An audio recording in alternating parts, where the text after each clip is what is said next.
Bonjour, bonjour. Que la paix du Seigneur soit avec vous.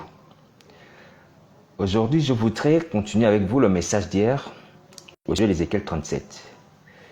Mais avant, je voudrais quand même aussi demander s'il y a des personnes parmi vous, on peut prier suite à ce qu'ils ont entendu. Enfin, ce qu'elles ont entendu. C'est-à-dire par rapport à la promesse du Seigneur Jésus de nous restaurer.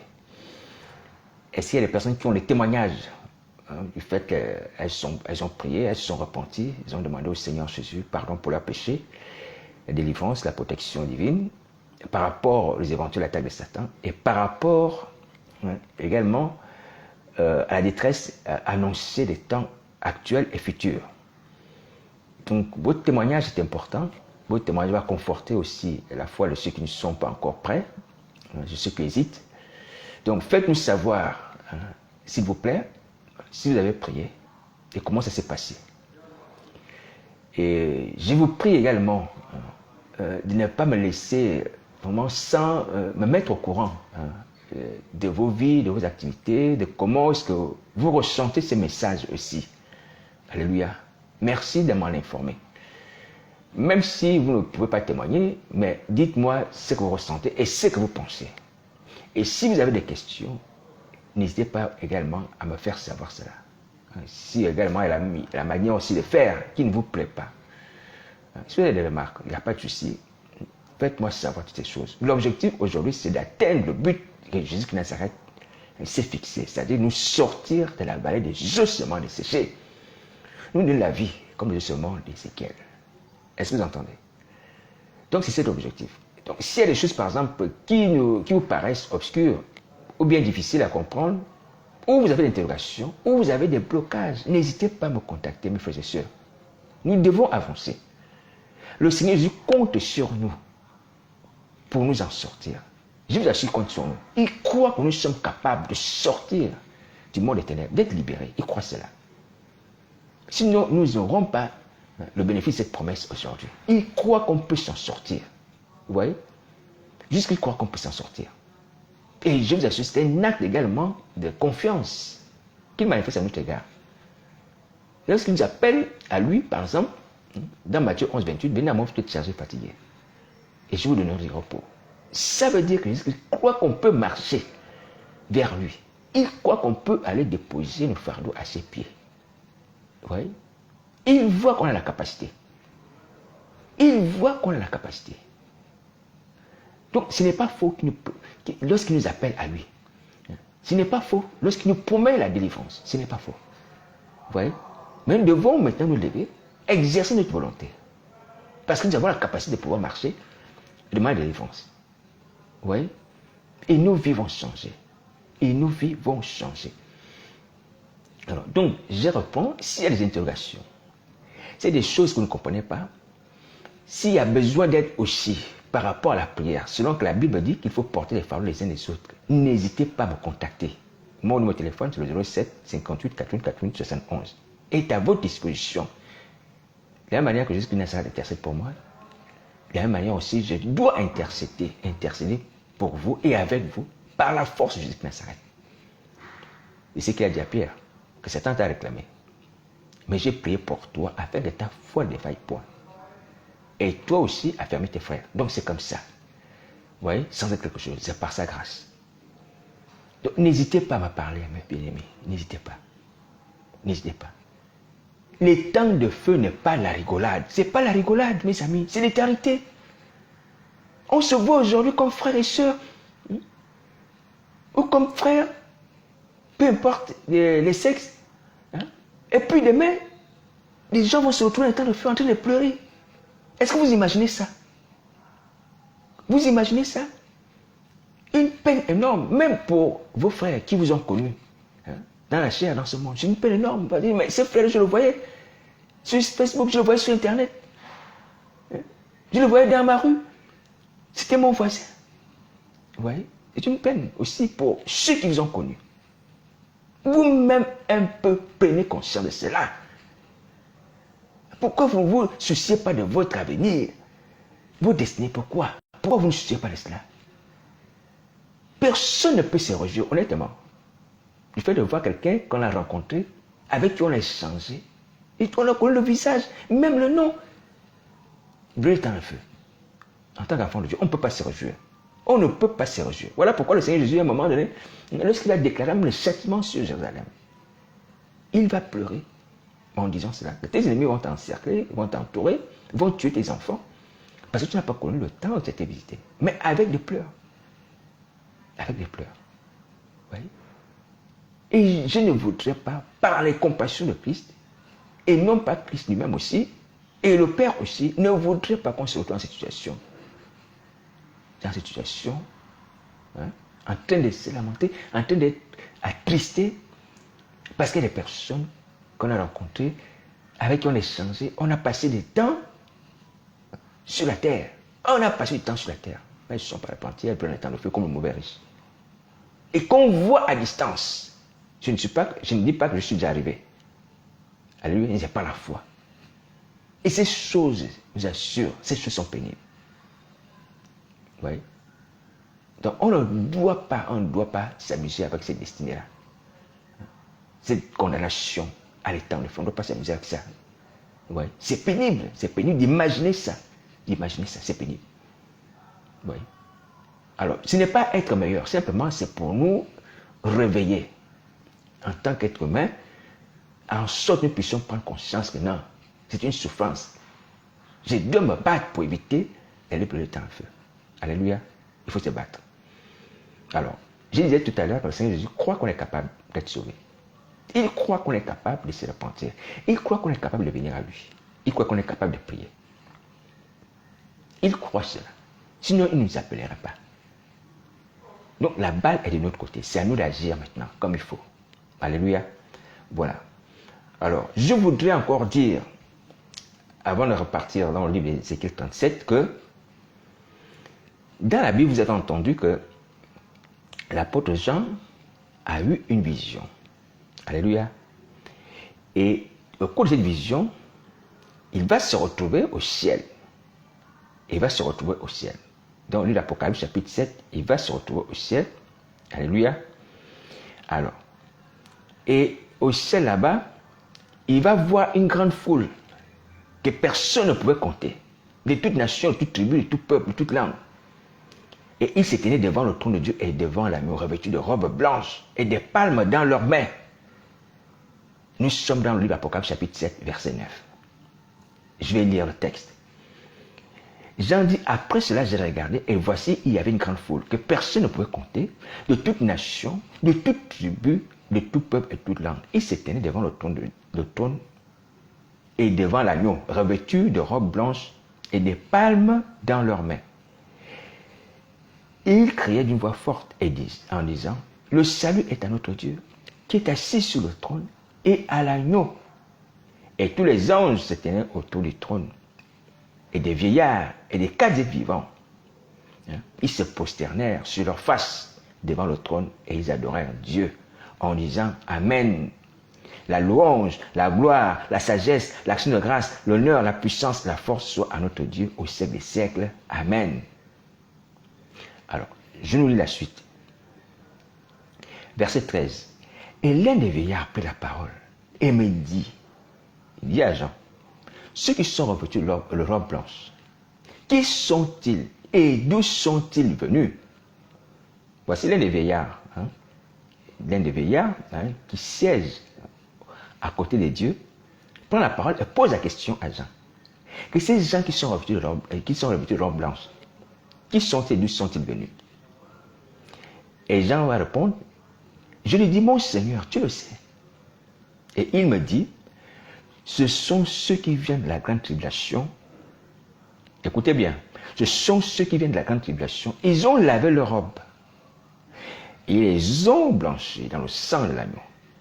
C'est pour cela qu'ils sont devant le trône de Dieu et le servent jour et nuit dans son temple. Celui qui est assis sur le trône dressera sur eux sa tente et ils n'auront plus faim, ils n'auront plus soif et le soleil ne frappera point ni aucune chaleur. Car l'agneau qui est au milieu du trône les paîtra et les conduira aux sources de la vie. Et Dieu essuiera toute larme de leurs yeux. Alléluia. Alléluia. Dis Amen. Alors, donc, ce passage biblique, j'ai voulu vous lire en introduction, est essentiel. Est essentiel pourquoi? Est essentiel parce que nous devons comprendre que nous sommes rentrés dans les temps de tribulation. Alléluia. Nous sommes rentrés dans les temps de tribulation. Et les temps de tribulation signifient qu'il va y avoir des moments où les gens vont avoir leur robe salie. Leur robe salie. Alléluia. Donc, les tribulations permettent malheureusement que les gens ont des robes salies. Voici l'action des tribulations. Mais béni soit le Seigneur notre Dieu qui permet également que lorsque les robes sont salies, on puisse les laver et les blanchir dans le sang de l'agneau. Alléluia. On puisse les laver et les blanchir dans le sang de l'agneau. Alors, donc, je voudrais attirer votre attention sur le fait que nul ne puisse se décourager à cause de ce qu'il voit faire Satan vis-à-vis de vos frères qui sont debout. Satan, qui est l'auteur de tribulation, alléluia, attaque vos frères. Les salit, c'est vrai. Dans leur sommeil, c'est vrai. Mais ces gens ont pourtant une âme, ont pourtant un moyen d'être propres. Ils lavent leur robe, ils les blanchissent dans le sang de l'agneau. Est-ce que vous voyez? Donc, je souhaiterais humblement que personne ne soit impressionné par les attaques que Satan inflige à vos frères. Et que ça ne nous pousse pas à pouvoir les dénigrer, ou à les mépriser, ou à mépriser le message qu'ils délivrent à cause des tribulations sataniques, qui salissent leur robe, c'est vrai, mais qui n'ont pas d'effet. Qui n'ont pas d'effet. Parce que malgré les salissures, le sang de Nazareth permet que ces robes soient blanchies, comme ceux qui sortent de la grande tribulation dont je viens de lire le témoignage. Alléluia. Alors donc, le vieillard qui dit à Jean, ceux-là, ils viennent de la grande tribulation. Ceux qui sont en robe blanche devant le trône là, ceux qui sont devant l'agneau, ceux-là viennent de la tribulation. Mais ils ont lavé leur robe, ils les ont blanchis dans le sang de l'agneau. C'est-à-dire que c'est des gens que Satan a salis. Les démons ont sali. La chair a poussé au péché, à la souillure. Mais ils ont lavé leur robe et les ont blanchis dans le sang de l'agneau. Et ils se tiennent devant le trône de Dieu et le servent jour et nuit. Jour et nuit. Ça veut dire que les salissures que Satan peut infliger à vos frères, à cause des tribulations, n'empêchera jamais ces gens-là de monter auprès de Dieu, de monter devant son trône, de pouvoir le servir jour et nuit. Impossible, impossible, impossible. Est-ce que vous entendez? Impossible. Donc que nous ne se décourage, que nous ne soyons impressionnés. Parce que Satan est en même de faire, à cause de la faiblesse de la chair. Est-ce que vous m'entendez? Je vous cite là les Écritures. Je vous cite les Écritures. Et c'est ce que vous voyez également dans la vie de vos frères qui sont debout. Ils lavent leur robe, ils les blanchissent au sang de l'agneau. Ils sont debout, ils vous parlent. Ils vous exhortent. Parce que le Seigneur Jésus leur a appris à appliquer la même méthode que ceux qui sont sortis de la tribulation. C'est-à-dire laver leur robe et les blanchir. Et ils se tiennent devant Dieu en prière. Ils sont dissociés. L'huile demeure en eux. La grâce de Dieu est renouvelée dans leur vie. Ces personnes verront la face de Dieu. Ces personnes serviront Dieu, Dieu nuit et jour. Est-ce que vous entendez? Donc les tribulations pour pouvoir Satan opérer ou infliger à vos frères et sœurs la nuit ou le jour pour pouvoir les salir, pour pouvoir les suivre. Ils ne doivent pas vous impressionner. Ils ne doivent pas vous amener à les mépriser ou à mépriser ce qu'ils font de la part de Jésus de Nazareth. Parce que ces tribulations sont sans effet dans leur vie et ces tribulations n'empêchent pas que ces gens soient sauvés et se retrouvent devant le trône de Dieu. Conformément aux Écritures. Est-ce que vous m'entendez? Le péché ne peut empêcher un enfant de Dieu qui l'a la robe, qui l'a blanchi au sang de Christ. d'hériter la vie éternelle. Impossible. Le péché peut empêcher cela. Le péché ne peut empêcher cela. Ce qui empêche un enfant de Dieu de monter au ciel, d'être à la droite de Dieu, ou du moins devant la face de Dieu, de l'adorer, c'est le fait qu'il refuse de laver sa robe, qu'il refuse de la blanchir dans le sang de l'agneau. C'est seulement cela. Alléluia. Mais si nous appliquons la méthode de ceux qui sont sur la grande tribulation, ceux qui sont revêtus de la robe blanche, c'est-à-dire qu'on confesse nos péchés, on se purifie au travers du sang de Nazareth. Nous sommes à nouveau agréables aux yeux de Dieu. Et on peut le servir dans son temple. Et on peut le servir dans son temple. Est-ce que vous entendez? Pour l'éternité. Comme les anges. Vous voyez? Alors donc, j'aimerais que vous ne puissiez pas être impressionnés. Que personne n'ait peur à cause des tribulations que Satan fait à l'égard de vos frères, ou il vous promet. Alléluia. Si vous avez le réflexe, comme ceux-là qui sont sortis en grande tribulation, alléluia, vous avez la victoire sur le diable et ses yeux. Vous allez hériter le royaume des cieux. Vous monterez devant le trône de Dieu. Vous allez le servir nuit et jour comme ces gens aussi. Alléluia. La Bible dit que celui qui est assis sur le trône dressera Satan sur eux. Il en sera de même pour vous et pour moi aussi. Donc que nul ne se décourage et que nul ne méprise nos frères et sœurs qui se battent contre le péché, mais qui se battent avec les armes bibliques, c'est-à-dire qu'ils lavent leur robe et qu'ils les blanchissent sans agneau. Alléluia. Voilà. Vous voyez bien que la grâce de Dieu demeure dans leur vie, que les bontés de Dieu se renouvellent dans leur vie chaque matin. Ouais. Toutes les fois qu'ils ont ces réflexes, ils lavent leur robe, les blanchir, leur vie devient nette.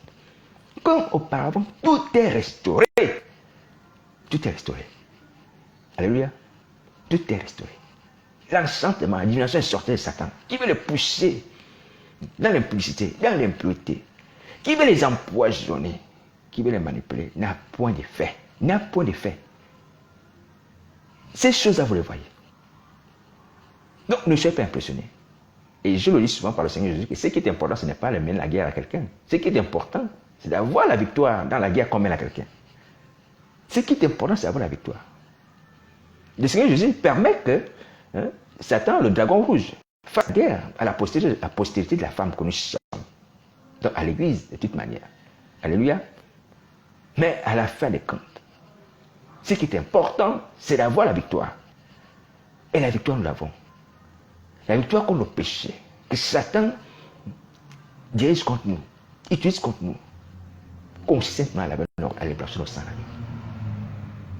Voilà pourquoi nous avons la victoire. Voilà pourquoi nous avons la victoire.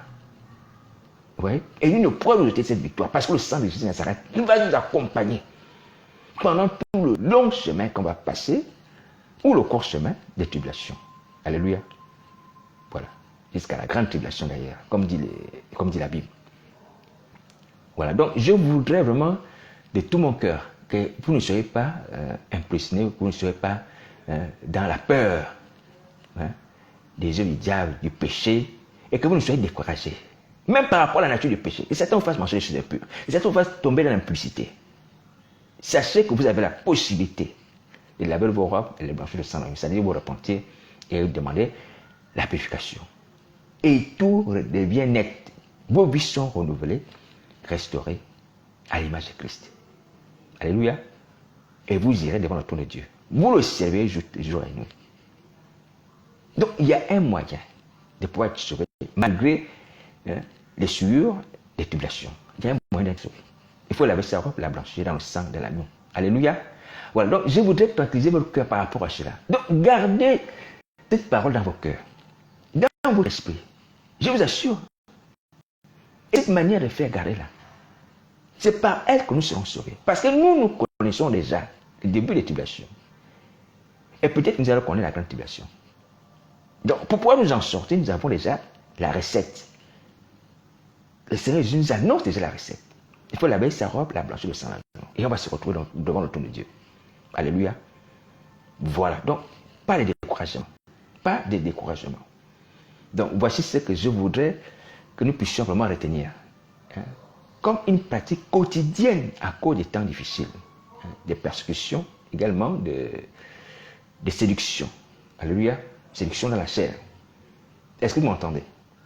Voilà, donc ne soyez pas découragés. Et ne méprisez pas vos frères. Parce que vous voyez certaines faiblesses. La chair s'est manifestée suite à cette tribulation-là. Mais regardez plutôt la capacité que Jésus-Christ manifeste à leur égard. De les relever, de les restaurer, de les remettre debout. Voilà ce qui est important. Dieu a laissé Satan son pouvoir de nuisance, de destruction. Alléluia. Mais il nous a donné également le pouvoir de détruire ses œuvres. Voilà. Il nous a donné le pouvoir de détruire ses œuvres par la repentance, par le sang de Jésus. Vous voyez? Donc, ce qui fait que la guerre que Satan peut mener à vos frères et à nous tous est sans effet. Sans effet. Alléluia. Voilà. Donc, soyez tranquillisés. Continuez à croire au message que le Seigneur Jésus annonce au travers de vos frères. Que l'homme lave et purifie, sanctifie, fortifie. Alléluia. Nuit et jour. Malgré la faiblesse de la chair. Continuez à croire à ces messages. Ne donnez pas crédit à Satan, à ses œuvres. Soi-disant parce que vous voyez ces attaques. Non. Continuez à croire au message qu'on vous annonce. Parce que le but de Satan, c'est d'amener vos frères qui attaquent par les souillures à abandonner la foi, à régner Jésus de Nazareth. Mais est-ce que ces gens-là renient Jésus de Nazareth? Non. Ils continuent à confesser Jésus de Nazareth, ils continuent à l'adorer, ils continuent à prier, ils continuent à témoigner Jésus de Nazareth. Vous voyez? Donc c'est sans effet. C'est une guerre sans effet et vous ne devez pas accorder l'importance à cela. Alléluia. Voilà. Donc, regardez plutôt la puissance du sang de Nazareth qui a le pouvoir de restaurer vos frères, les amener à continuer à vous servir, à vous parler la parole de Jésus de Nazareth. C'est ce qui est important. Alléluia. Voilà.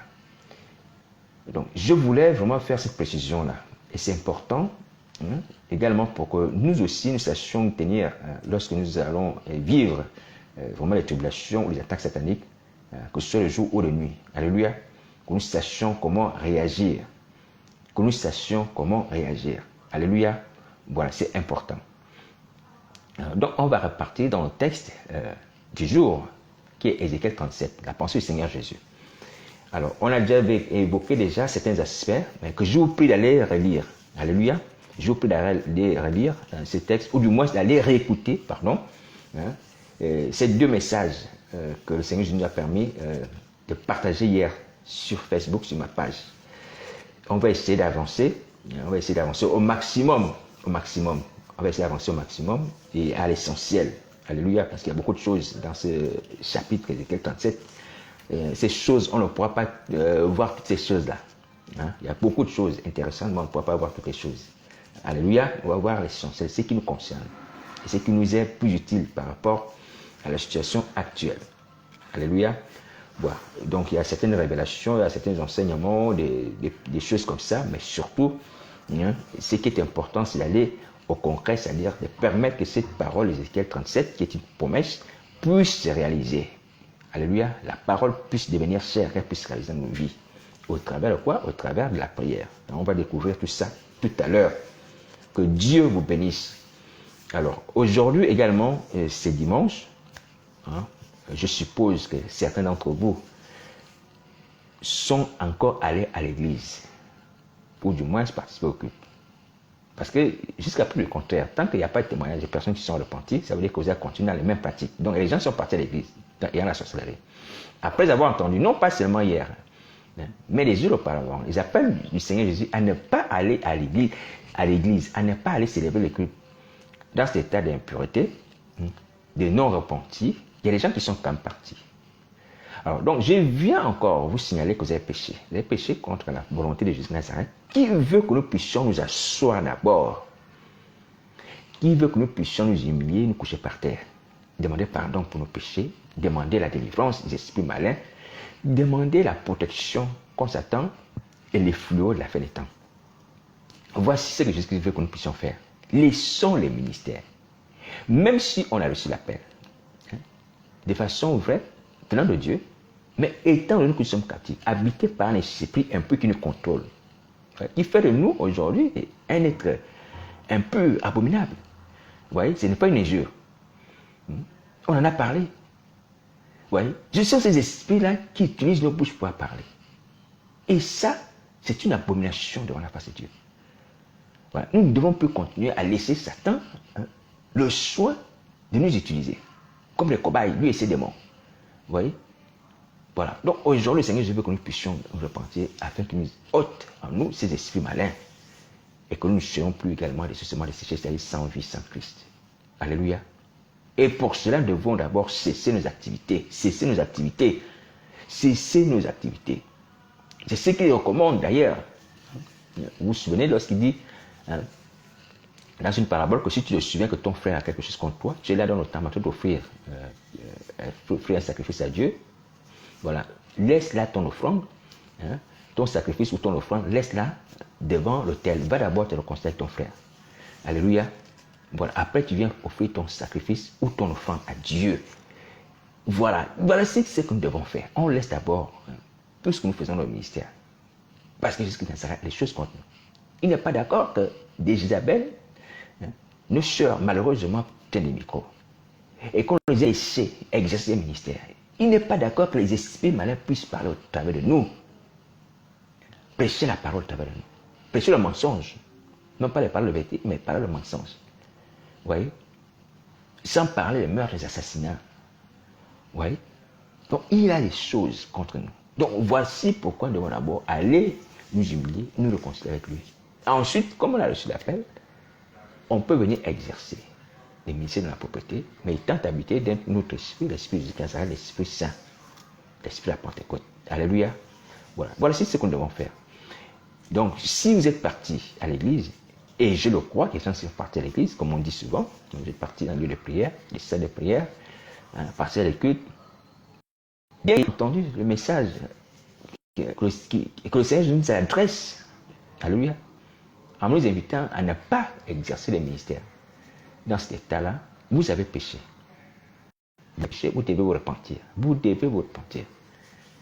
Donc, mon frère, ma soeur, toi qui m'entends, pasteur, toi qui as tenu le micro dans cet état de non repenti n'est pas repenti et non délivré, tu dois te repentir.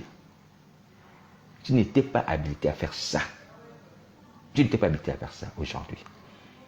Voilà. Même si tu as reçu l'appel, tu n'étais pas habilité à faire ça aujourd'hui. Tu n'es pas dans les conditions bibliques qui permettent que tu puisses tenir le micro. De même que les sœurs qui ont des micros, qui exercent les ministères. Pareil, repentez-vous, repentez-vous, repentez-vous. Voilà. Et toutes les personnes qui sont restées sur Facebook, sur Internet, pareil. Vous devez vous repentir. Parce que, également, vous avez désobéi à l'ordre de Jésus de Nazareth qui vous invite depuis déjà des jours et des mois à aller dans vos chambres, allez vous repentir et ne plus venir sur Internet. Vous allez passer la journée sur Internet. Vous allez passer la journée sur Facebook, connecté, en vous changeant des messages, en écrivant les citations des hommes, des pensées humaines qui n'ont aucune valeur, qui ne sauvent pas. Vous allez passer du temps dans des vanités, des choses vaines. Des choses vaines. Et vous avez méprisé la parole de Christ. Vous devez vous repentir. C'est un acte de rébellion. Vous devez repentir. Jésus-Christ est le chef de l'Église. Donc lorsqu'il demande de faire quelque chose, il faut obéir. Donc vous devez repentir pour ça. Vous devez vous repentir parce qu'il n'est pas contre la volonté de Dieu. Qui veut que vous puissiez aller vous repentir au pied de Jésus Nazareth, notre Seigneur Sauveur. Vous devez vous repentir. Vous voyez? C'est un péché, c'est un acte de désobéissance. Et qui prouve également que nous sommes captifs de la sorcellerie. C'est ce que Samuel va dire. Que la sorcellerie, c'est la désobéissance. C'est la même valeur que la divination. La désobéissance a la même valeur que la divination. Vous voyez, vous devez vous repentir. Vous devez vous repentir. Si vous voulez sauver vos vies. Si vous voulez sauver vos vies, vous devez vous repentir. Voilà. Alors, donc, ceci dit, on va repartir dans le livre d'Ézéchiel 37. Ézéchiel 37, dont on a parlé hier, nous a permis de comprendre que Dieu utilise les hommes pour pouvoir sauver d'autres personnes. Alléluia. Dieu utilise les hommes pour pouvoir sauver d'autres personnes. Et à ce sujet, le Seigneur, notre Dieu, va envoyer Ézéchiel au milieu d'une vallée remplie d'ossements pour pouvoir prophétiser sur ces ossements qui symbolisent la nation d'Israël, des fils de Jacob. Alléluia, la nation d'Israël, des Judas, des fils de Jacob. Alléluia. Voilà, les 12 tribus. Alors, et il est évident que lorsque Dieu envoie un homme pour accomplir ce genre de mission, Dieu donne également à cet homme la capacité de pouvoir accomplir ce genre de mission. Alléluia. Parce qu'il ne peut pas dire à quelqu'un d'aller, par exemple, acheter des pains sans lui donner l'argent pour pouvoir acheter ses pains. Vous voyez? Donc, Dieu donne également les moyens. Dieu donne également l'esprit, l'onction du Saint-Esprit à l'individu qu'il envoie pour pouvoir accomplir la mission. Alléluia. Voilà. Donc, Ézéchiel était habilité à accomplir cette mission parce qu'il avait l'Esprit de l'Éternel sur lui. Donc, il faut le comprendre. Alors, donc, même que dans les temps actuels, le Seigneur Jésus envoie les disciples. Il envoie les disciples avec la capacité également d'accomplir son œuvre, c'est-à-dire annoncer la bonne nouvelle, la repentance par le péché, de chasser des démons, d'imposer ma maladie, soit guéri, mais par la puissance du Saint-Esprit. Voilà pourquoi le Seigneur Jésus pouvait dire aux apôtres d'attendre d'abord le Saint-Esprit. C'est que le Père avait promis. Vous voyez? Donc, c'est cette puissance-là qui devait permettre et qui a permis aux disciples de pouvoir accomplir l'œuvre jusqu'à Nazareth, le Saint-Esprit. Vous voyez?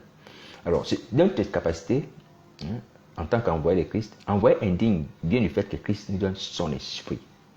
Lorsque l'esprit de Christ réside sur quelqu'un, cette personne est habilitée d'accomplir l'œuvre jusqu'à Nazareth. Bien entendu, après avoir reçu l'appel, le message de l'appel. Alléluia. Voilà, cette personne est en même d'accomplir l'œuvre jusqu'à Nazareth. Car c'est par le Saint-Esprit qu'on parle. C'est posé pour le Saint-Esprit que on parle de la part de Dieu. Par le Saint-Esprit qu'on perd des miracles. Vous voyez? Voilà, donc c'est important à comprendre. Donc, les hommes que Dieu utilise pour pouvoir accomplir la mission, Dieu les donne des capacités de réussir cette mission. Donc, les disciples que le Seigneur Jésus aussi envoie, il leur donne aussi la capacité de réussir ces missions. Alléluia. Voilà. Dans le Nouveau Testament, on a l'exemple d'Ananias qui est allé imposer les mains à Paul. Vous savez, Paul, lorsqu'à un moment donné, il a rencontré le Seigneur Jésus sur le chemin de Damas, il est tombé avec pendant 3 jours. Et Ananias va venir le voir. Il va dire, Paul, mon frère, le Seigneur Jésus qui t'est apparu sur le chemin de Damas m'a envoyé pour que tu recouvres la vue et que tu sois rempli du Saint-Esprit. Et ce qui va se passer, Paul va recouvrir la vue, il sera rempli du Saint-Esprit. Alléluia. Parce que Jésus de Nazareth a transmis à Ananias cette capacité-là par son esprit et il lui a donné aussi l'ordre de faire cela. Alléluia. Voilà. Donc il faut comprendre cela. Donc si quelqu'un reçoit l'appel de faire une œuvre, cette personne a la capacité de faire cette œuvre-là, de la réussir, de l'accomplir. Alléluia, de l'accomplir. Donc ne mettez pas en doute les capacités des individus à partir du moment où Dieu les envoie. Dieu les a déjà équipés de son esprit, des dons, de tout ce qu'il faut pour cela. Donc ne regardez pas les choses selon l'apparence, regardez les choses selon les Écritures. Alléluia, selon les Écritures. Voilà, donc il faut faire confiance aux envoyés de Jésus-Nazareth. Il faut faire confiance à vos frères qui sont envoyés pour vous. Il faut faire confiance à ces gens-là. Même s'ils n'ont pas de temple, ils n'ont pas de moyens. Si vous voyez que ces gens-là représentent vraiment l'image de Jésus-Nazareth par leur comportement, et que vous avez éprouvé ces gens, vous avez vu que leur appel est sincère, est vrai, alléluia, il faut leur faire confiance. On ne peut pas travailler si on ne se fait pas confiance. Si vous ne me faites pas confiance à moi, sans être quelque chose, ou d'autres frères, pour qu'on prie ensemble, on ne peut pas travailler. Il est important d'aborder cet aspect. Alors donc, c'est à vous maintenant de voir si la personne est digne de confiance en examinant, en éprouvant et en regardant selon les Écritures si son œuvre correspond par rapport à ce que les Écritures disent. Vous voyez, selon les critères bibliques. Et si cela correspond, il faut faire confiance et appeler la personne et dire, frère, bon, on va prier ensemble. On va prier ensemble. Pourquoi il y a des hésitations à m'appeler? Pourquoi vous hésitez? Bon, est-ce qu'il y a des blocages sataniques? Est-ce qu'il y a des intimidations démoniaques? Est-ce qu'il y a la pression des hommes? Ou est-ce qu'il y a un manque de confiance vis-à-vis de moi? Pour ce qui me concerne, je parle de moi d'abord, pour ce qui me concerne. Ça fait un moment que nous sommes ensemble. Donc, vous avez le temps de m'observer et de m'éprouver. Et de voir si je suis un imposteur ou un menteur. Pardonnez-moi de parler comme ça, parce que Jésus-Christ de Nazareth utilise les hommes. Dieu utilise les hommes. Donc, il faut qu'on sache qui est cet homme-là qui vient parler au nom de Jésus de Nazareth. C'est tout à fait normal. Alléluia. C'est tout à fait normal. Donc, pour moi, je me dis, vous avez eu assez de temps, vous avez encore du temps pour pouvoir m'observer. Et si vous êtes convaincu, vous qui êtes mes amis, surtout sur Facebook, vous êtes convaincu. Pourquoi vous hésitez à m'appeler pour qu'on prie ensemble?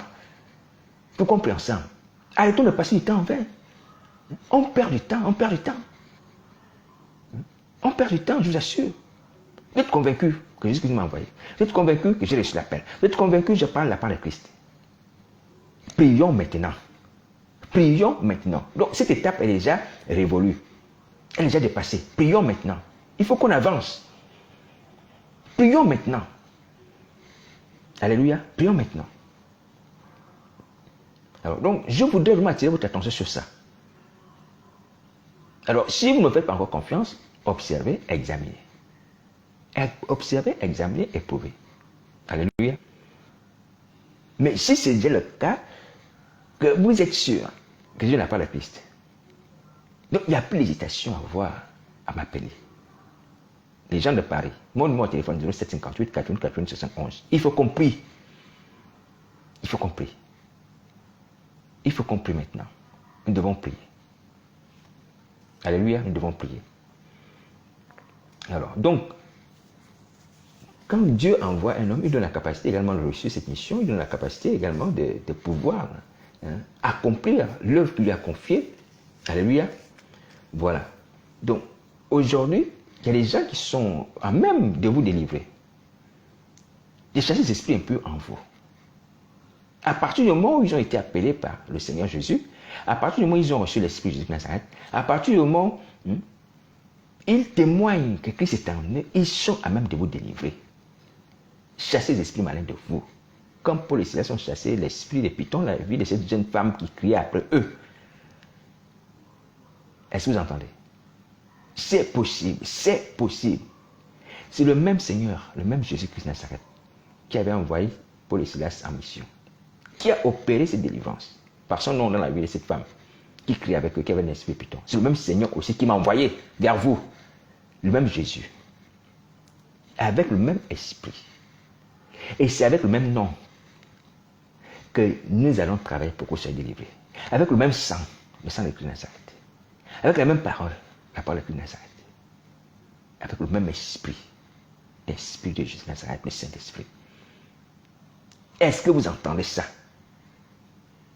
Je ne suis pas à la mesure de Paul et Silas, mais simplement c'est pour dire que par rapport à la mission, le Seigneur Jésus nous donne les moyens nécessaires pour qu'elle soit réussie. Elle sera réussie. Prions ensemble, prions ensemble. Cette mission sera réussie. Alléluia. Cette mission sera réussie. Alors donc, Ananias a imposé les mains à Paul. Paul qui était aveugle, et puis il a recouvré la vue. Donc, j'invite les hommes de Dieu à prendre contact avec moi, pasteurs, apôtres, frères et sœurs, afin que nous puissions prier. Je ne suis rien, mais je ne suis qu'un instrument. Alors, un instrument que Jésus-Christ a recouvert de vie et d'esprit, pour que, au travers de cet osement qui a recouvert la vie, l'esprit, la chair, d'autres aussi puissent recevoir la vie, la chair, alléluia, qui leur manque. Vous voyez? Comme un fil électrique. Vous voyez? Quand on prend un fil électrique, on le branche à un autre fil électrique pour transmettre le courant. C'est comme ça.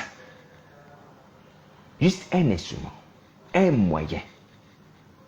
Il ne s'agit pas de ministre sur quelqu'un, de prendre le ministère de quelqu'un. Qu'est-ce qui vous bloque? Qu'est-ce qui vous bloque? Et je ne veux pas faire d'hypocrite. Je ne vais pas faire d'hypocrite. Parce que je sais que vous êtes convaincus de ça. Vous êtes convaincus de mon appel. Vous êtes convaincus du pardon des péchés que Jésus-Christ m'a accordé. Aussi de ma vie d'enfant prodigue que j'ai menée. Vous êtes convaincus qu'il m'a pardonné. Vous êtes convaincus de cela. Dans vos forts intentions, je sais que vous le savez. Vous savez que Jésus m'a pardonné. Vous savez que Jésus m'a appelé. Vous savez que Jésus parle par moi. Pourquoi vous hésitez à m'appeler et vous cherchez plutôt à me corrompre, à me visiter la nuit dans le sommeil? Ouais. Ce qui est vraiment misérable et malheureux. C'est pitoyable de voir ça. Vous voyez quelqu'un qui Jésus de Nazareth a pardonné, a équipé son esprit, hein, a ordonné d'accomplir une chose pour vous. Tout ce que vous cherchez à faire, pour l'instant, c'est chercher à le corrompre, le séduire, afin que lui aussi tombe dans la vallée justement desséchée et qu'il se dessèche à nouveau. Voilà. Et comme ça, tout le monde va faire quoi? Tout le monde va brûler. Ouais. Ça, c'est un raisonnement satanique. Un raisonnement satanique. Donc, je vous prie d'évacuer ça de vos têtes. Évacuez cela de vos têtes. Donc, contactez-moi, on va prier. Au lieu de m'attaquer, au lieu de me critiquer, au lieu de se moquer de moi, de mes faiblesses, hein, de ce que je ne fais pas, de ce que je devrais faire, contactez-moi, on va prier. Parce que vous reconnaissez que Jésus-Christ est en moi. C'est quoi? Si j'ai quelque chose, c'est pour vous. Si j'ai quelque chose là, que vous voyez qu'il y a quelque chose qui brille, qui est de l'or, qui est du diamant, quelque chose à la nature de cette chose-là, c'est pour vous. On ne vit plus pour nous-mêmes sans être quelque chose. Honnêtement, à partir du moment où tu es chrétien, tu as accepté Christ comme Seigneur et Sauveur, tu vas au paradis, normalement, comme le brigand. Mais si Christ te maintient sur la terre, c'est pour que tu aies annoncé la bonne nouvelle aux autres. Tu as fait une nation des disciples. Est-ce que vous voyez? Donc notre présence sans être quelque chose, étant ce que nous sommes des avortons, des brigands indignes, est pour que vous puissiez être sauvés. Donc si vous voyez quelque chose briller là, c'est pour vous. Si vous voyez un trésor, c'est pour vous. Si vous voyez une bénédiction, c'est pour vous. Ce n'est pas la peine d'éprouver les sentiments négatifs ou d'avoir la jalousie. Est-ce que vous comprenez ça? Je me réjouirais humblement, sans être quelque chose, que quelqu'un me dise, mais écoute frère, prie le Seigneur Jésus pour moi, afin que je vois que, si c'est le cas, hein, bien entendu, spirituellement, je vois que tu pries bien. Je voudrais aussi prier bien comme toi. Je prends un exemple comme ça, sans que je ne prie bien. Peut-être que vous voyez les choses comme ça. Je dis peut-être. Ce sera avec joie que je le ferai. Et que tu pries même mieux que moi si je priais. Si je priais bien, tu pries mieux que moi. Et je vous assure, mes frères, que me sert-il moi qui suis d'avoir des privilèges, des grâces, des dons, toutes ces choses-là. Que sert-il à un enfant d'avoir toutes ces choses? S'il sait qu'il est sauvé, il est au paradis, il est au ciel. Et la place auprès de Jésus-Christ, ça lui sert à quoi? Oh, je vais avoir 40 dons. Je vais dépasser Paul. Ça me sert à quoi? J'ai déjà le nom dans les livres de vie. Je suis rassasié, je suis béni. Quand j'ai ces choses-là, le nom dans le livre de vie, ma place auprès de Jésus-Christ s'arrête. Donc, le fait que j'ai 40 dons, ou une capacité phénoménale à prier, ou à chanter, ou à évangéliser, ça me sert à quoi? Moi, déjà, mon salut est assuré. Ça me sert à rien du tout, sinon pour aider les autres. Vous voyez? Voici comment un enfant doit réussir. Et s'il y a besoin de dire, Seigneur, je sens que j'ai pas beaucoup de puissance, je manque de puissance par rapport à certaines choses, augmente les dons. Augmente les dons, augmente la puissance de Saint-Esprit, augmente l'onction de Saint-Esprit. Mais ce n'est pas pour manger et dormir. L'entretenir comme un objet de valeur. Vous voyez? Comme un bijou qu'on essuie chaque matin, comptable. Non! Le don du Saint-Esprit, ce n'est pas ça. C'est pour servir les autres. C'est pour ramener les autres à Christ. Vous voyez?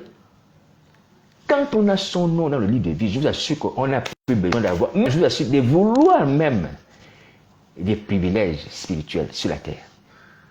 Comme les dons du Saint-Esprit, plein de choses comme ça. Tu te dis, Seigneur, je dois le salut. Ça me suffit. Comme le brigand sur la croix.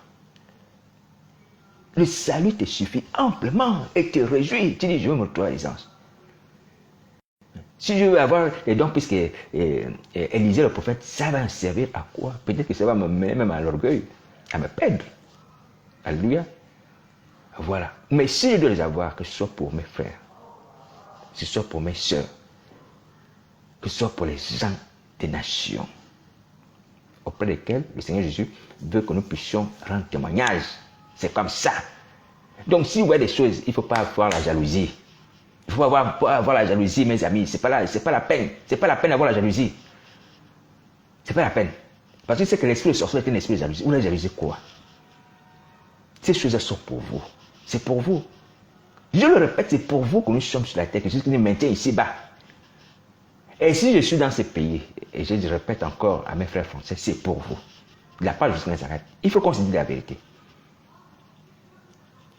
Je suis ici dans ce pays pour vous, parce que Jésus Nazareth a promis faire son œuvre dans ce pays au travers de mon indigne personne. Tout ce qu'on peut voir de matériel humain, d'activité professionnelle, ce n'est que des choses secondaires. Les choses secondaires. Est-ce que vous m'entendez? Notre royaume n'est plus ici-bas. Quand on est converti, notre royaume est en haut. Notre partie est en haut, comme Paul l'a dit. Mais il faut que Jésus de Nazareth, par sa grâce, selon sa promesse, bien entendu, alléluia, fasse toute nation et disciples, que tout le monde soit sauvé. Alléluia. Que nous puissions tous revivre, comme le justement desséché d'Ézéchiel. Ézéchiel était vivant, mais le reste du peuple était mort. Voici pourquoi Dieu va le prendre et dire qu'écoute, il faut que toi aussi tu ressuscites tes frères. Vous comprenez? Voilà, sans dire quelque chose. Mais il fallait que je vous dise des choses comme ça. Même si on peut avoir aussi les petits bénéfices de la vie de tous les jours, matériels en tant qu'être humain, mais l'essentiel n'est pas là. Ou les petits bénéfices parce qu'on a le Saint-Esprit, mais l'essentiel n'est pas là. L'essentiel est que nous avons les noms inscrits dans le livre de vie. Et voilà pourquoi on peut se réjouir. Et Jésus-Christ pourrait même dire qu'il ne faut même pas se réjouir de ce que les démons vous sont soumis, les esprits malins vous sont soumis. Il faut vous réjouir de ce que vos noms sont inscrits dans le livre de vie. Est-ce que vous voyez? C'est ça la seule réjouissance qui compte, d'avoir le nom dans le livre de vie. Ce ne sont pas les privilèges spirituels d'être pasteur, d'être apôtre, d'être un envoyé de Christ, de faire les miracles. Alléluia. C'est d'avoir le nom dans le livre de vie. Voilà. Donc, si quelqu'un pensait que peut-être, non, bon, peut-être il est complexé par rapport à certaines choses que vous voyez dans ma vie, je vous assure que ça ne vaut pas la peine. Ça ne vaut pas la peine. Alléluia. Voilà.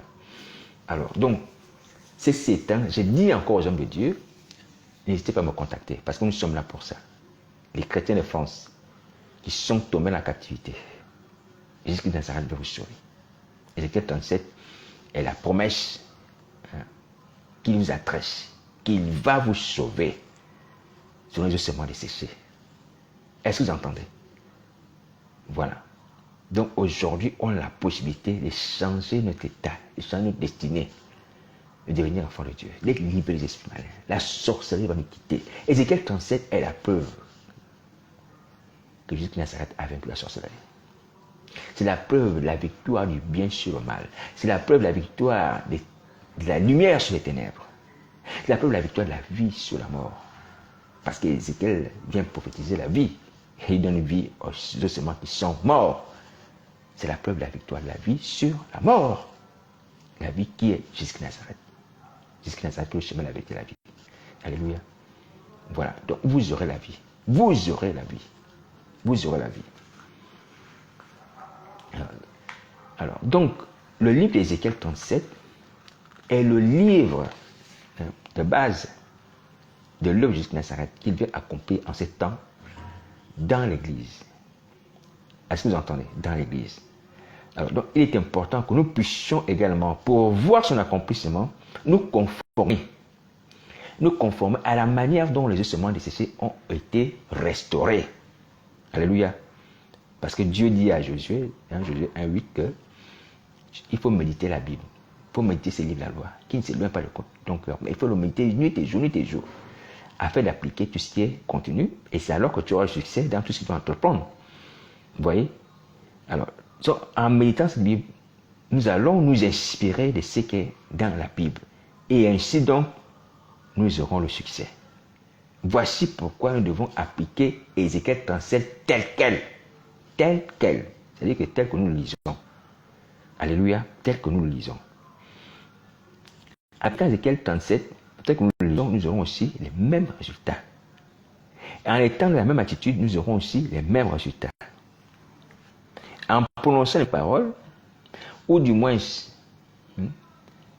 en étant remplis des mêmes sentiments. Alléluia. Pour le prophète et que les ossements desséchés, nous aurons les mêmes résultats. Est-ce que vous m'entendez? Voilà. Alors, je vais lire les quelques versets qu'on n'a pas lus hier. Hein. On s'est arrêté au verset 2. Donc, on va lire le verset 3 et le verset 6. Du verset 3 au verset 6. Alléluia. Alors, c'est Ézéchiel qui raconte. Dieu lui dit, il me dit, fils de l'homme, ces eaux pourront-ils revivre? Donc, Ézéchiel devant les eaux, dans la vallée justement desséchée. Et Dieu lui pose la question, fils de l'homme, ces eaux pourront-ils revivre? J'ai répondu, Seigneur, tu sais. Il me dit, prophétise sur ces eaux et dis-leur, ô sément desséchés, écoutez la parole de l'Éternel. Ainsi parle le Seigneur l'Éternel à ces eaux. Voici, je vais faire entrer en vous un esprit et vous vivrez. Je vous donnerai des nerfs, je ferai croître sur vous la chair, je vous couvrirai de peau. Je mettrai en vous un esprit et vous vivrez et vous saurez que je suis l'Éternel. Alléluia. Voilà. Donc, voici les paroles que le Seigneur, notre Dieu, l'Éternel des armées, le Père notre Seigneur Jésus-Christ Nazareth, ordonne à Ézéchiel de prophétiser à ses ossements.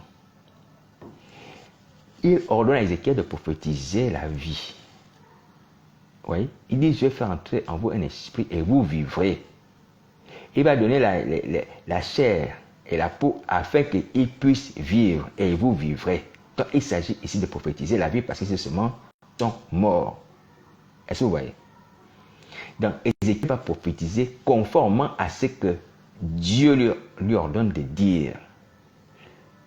Il va prophétiser conformément. Et ce qui va se passer, dans le verset 7, nous lisons, je prophétisais selon l'ordre que j'avais reçu, et comme je prophétisais, il y eut un bruit, et voici, il fit un mouvement, les yeux s'approchaient les uns des autres. Je regardais, voici, il y avait un nerf, la chair crue et la peau les couvrit par-dessus, mais il n'y avait point un lieu d'esprit. Il me dit, prophétise, parle à l'esprit, prophétise, fils de l'homme, dis à l'esprit, ainsi parle le Seigneur l'Éternel, esprit, viens des quatre vents, souffle sur ces morts, qu'ils revivent. Je prophétisais selon l'ordre qu'il m'avait donné, et l'esprit entra en eux, et ils reprirent vie, et ils s'éteignent sur leurs pieds, c'était une armée très nombreuse. Alléluia. Voilà. Donc, Ézéchiel, après avoir entendu le message que Dieu lui adresse au sujet des ossements desséchés, il applique la même chose. Il prophétise selon l'ordre qu'il avait reçu, et effectivement, il y a des nerfs qui croissent, il y a la peau qui vient, il y a la peau qui vient, il y a la chair qui vient, et puis l'esprit aussi vient. Vous voyez, ces ossements desséchés deviennent maintenant des êtres vivants. Des êtres vivants. Alléluia. Alors, là-dessus, j'aimerais encore rappeler un principe essentiel sur la prophétie. Ou sinon, c'est une déclaration prophétique qui apporte la vie. Alors donc, Ézéchiel ne dit que ce qu'on lui a ordonné. Est-ce que vous entendez? Il dit que ce que Dieu lui a ordonné. Ni plus ni moins. Et voici pourquoi le résultat est positif. Parce qu'il dit ce qu'on lui a ordonné de dire. Et à ce sujet, j'aimerais rappeler la leçon qu'on avait tirée du détachement de l'âne, ou sur l'âne qui était attaché quelque part. Les disciples sont allés détachés. Il y avait une leçon qu'on avait tirée. Celle-ci consistait à comprendre que le succès d'une délivrance, vient du fait que cette délivrance a été ordonnée. Vient du fait que cette délivrance a été ordonnée. Vous voyez? Le Seigneur Jésus avait ordonné d'aller détacher l'âne. L'âne a été détaché parce qu'il a donné l'ordre. Les disciples ont obéi. Donc le succès, la résurrection des ossements desséchés vient aussi du fait que Ézéchiel le prophète obéit à ce qu'on lui a ordonné. Alléluia. Il prophétise selon l'ordre qu'il avait reçu. C'est ce qu'il dit. Selon l'ordre que j'ai reçu, je prophétise. Il prophétise. Et le résultat est là. Les ossements deviennent des êtres vivants. Retrouvent la vie. Est-ce que vous voyez? Alors, j'aimerais vous dire que lorsque vous allez revenir à la vie, lorsque vous retrouvez un petit enfant de Dieu, ce n'est pas quelque chose de mystérieux. Ce n'est pas quelque chose de difficile. C'est simplement que celui que Jésus de Nazareth utilise et en qui il demeure va prononcer des paroles que Jésus de Nazareth met dans son cœur. Alléluia. Il les prononce sur vous. Et vous êtes libérés. Et vous êtes libérés. Est-ce que vous entendez? Et comme cette délivrance aussi a été ordonnée, il y aura forcément une résurrection. Dieu a ordonné les choses. Et lorsqu'on obéit à l'ordre que Dieu a donné, il y a forcément un résultat positif. Est-ce que vous entendez? Alors donc, la promesse de nous ressusciter, la promesse de délivrer la sorcellerie, est un ordre de Jésus de Nazareth. Est un ordre de Jésus de Nazareth aujourd'hui à l'église. Donc du coup, lorsque celui que Jésus va utiliser pour parler sur vous, va parler, mes amis, selon les paroles de Christ, il y aura aussi un résultat. Ne craignez pas, ne craignez pas. Il y aura un résultat, il y aura l'effet. Vous serez libérés. En appliquant simplement ce qui se passe dans Ézéchiel 37, vous serez libérés. Les esprits vont sortir, vont sortir. Dieu est fidèle à sa parole. Donc ne croyez pas que c'est compliqué. Ce n'est pas compliqué. Ce n'est pas compliqué. Vous serez libérés. Est-ce que vous entendez? Vous serez libérés. Il suffit simplement de dire ce que Jésus-Christ de Nazareth a ordonné de dire. D'obéir à l'ordre qu'il a donné, qui consiste à vous libérer, et vous serez libérés. C'est dit, esprit de sirène, je t'ordonne de sortir de ce corps. L'esprit de sirène va sortir. Il va sortir. Alléluia. Comme Ézéchiel le prophète a parlé justement des séchés, et justement des séchons autour de la vie. C'est la même chose. C'est la même chose qui va se produire dans vos vies. Alléluia. C'est la même chose qui va se produire dans vos vies. Donc, ne craignez pas, n'ayez pas peur. N'ayez pas peur. N'ayez pas peur de ce que vous entendez. Des voix que vous entendez. N'ayez pas peur de ce que vous voyez. Alléluia. N'ayez pas peur de cela.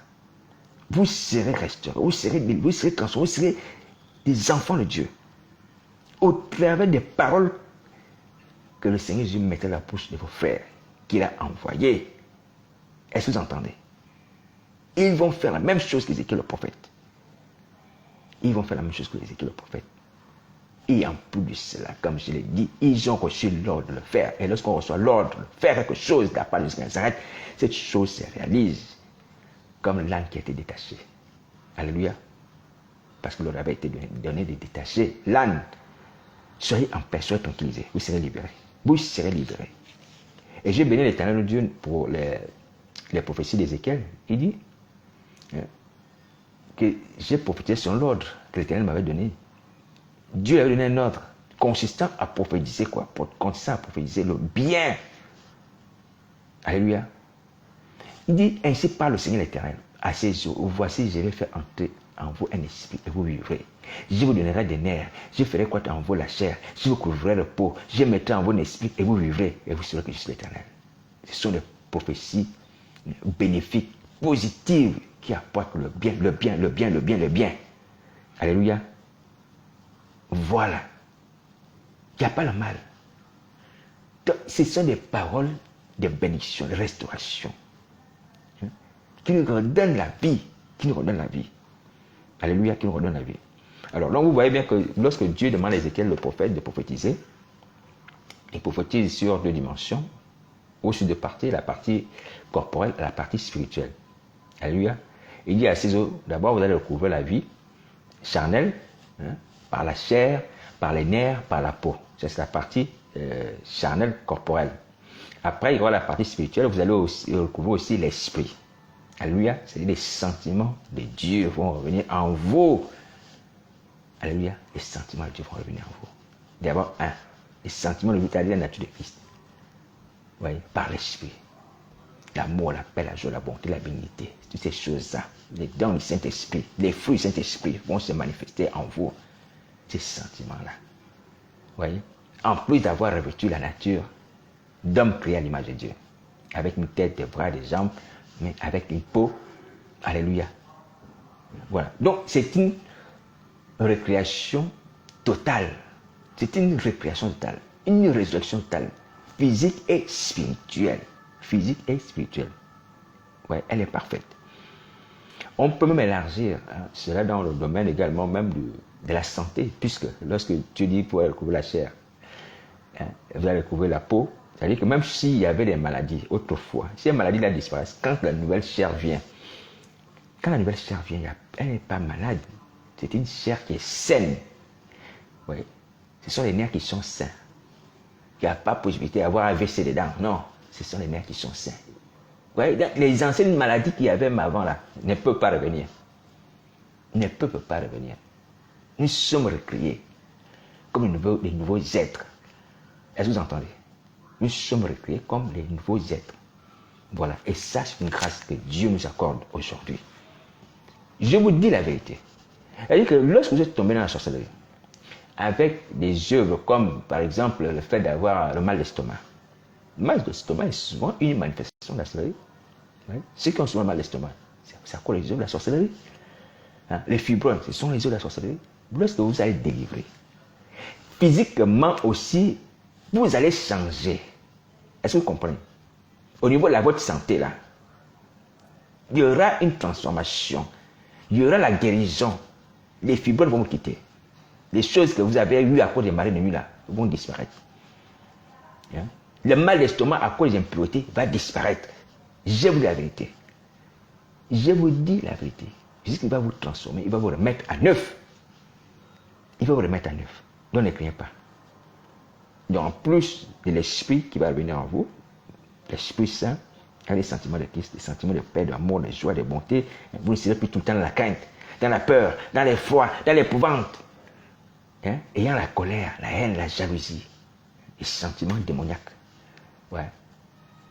Pour lesquels Dieu a dit que ces gens-là iront dans le temps de feu, ces esprits iront dans le temps de feu, parce qu'ils ont des mauvais sentiments. La haine, la jalousie tous les jours. La guerre, vous n'aurez plus ça. Vous n'aurez plus ça. Vous aurez l'amour du prochain. Vous aurez l'amour de Dieu. Vous voyez?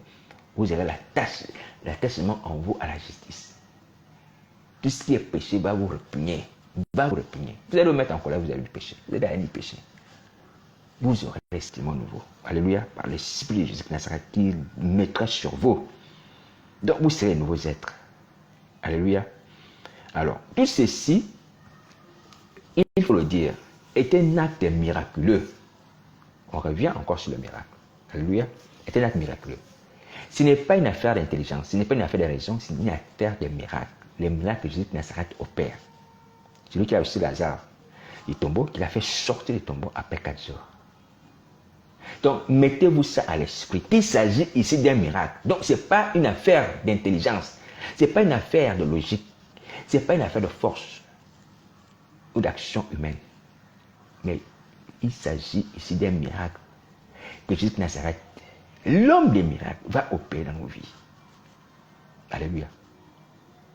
Je vous assure que soyez dans cette attitude et vous aurez la paix par rapport à ça. Quand vous allez prier, vous aurez la paix, vous dites, Seigneur, je sais que là, je n'ai aucune force, aucune capacité. Aucune, mais je sais que tu es celui qui opère les miracles. C'est tout.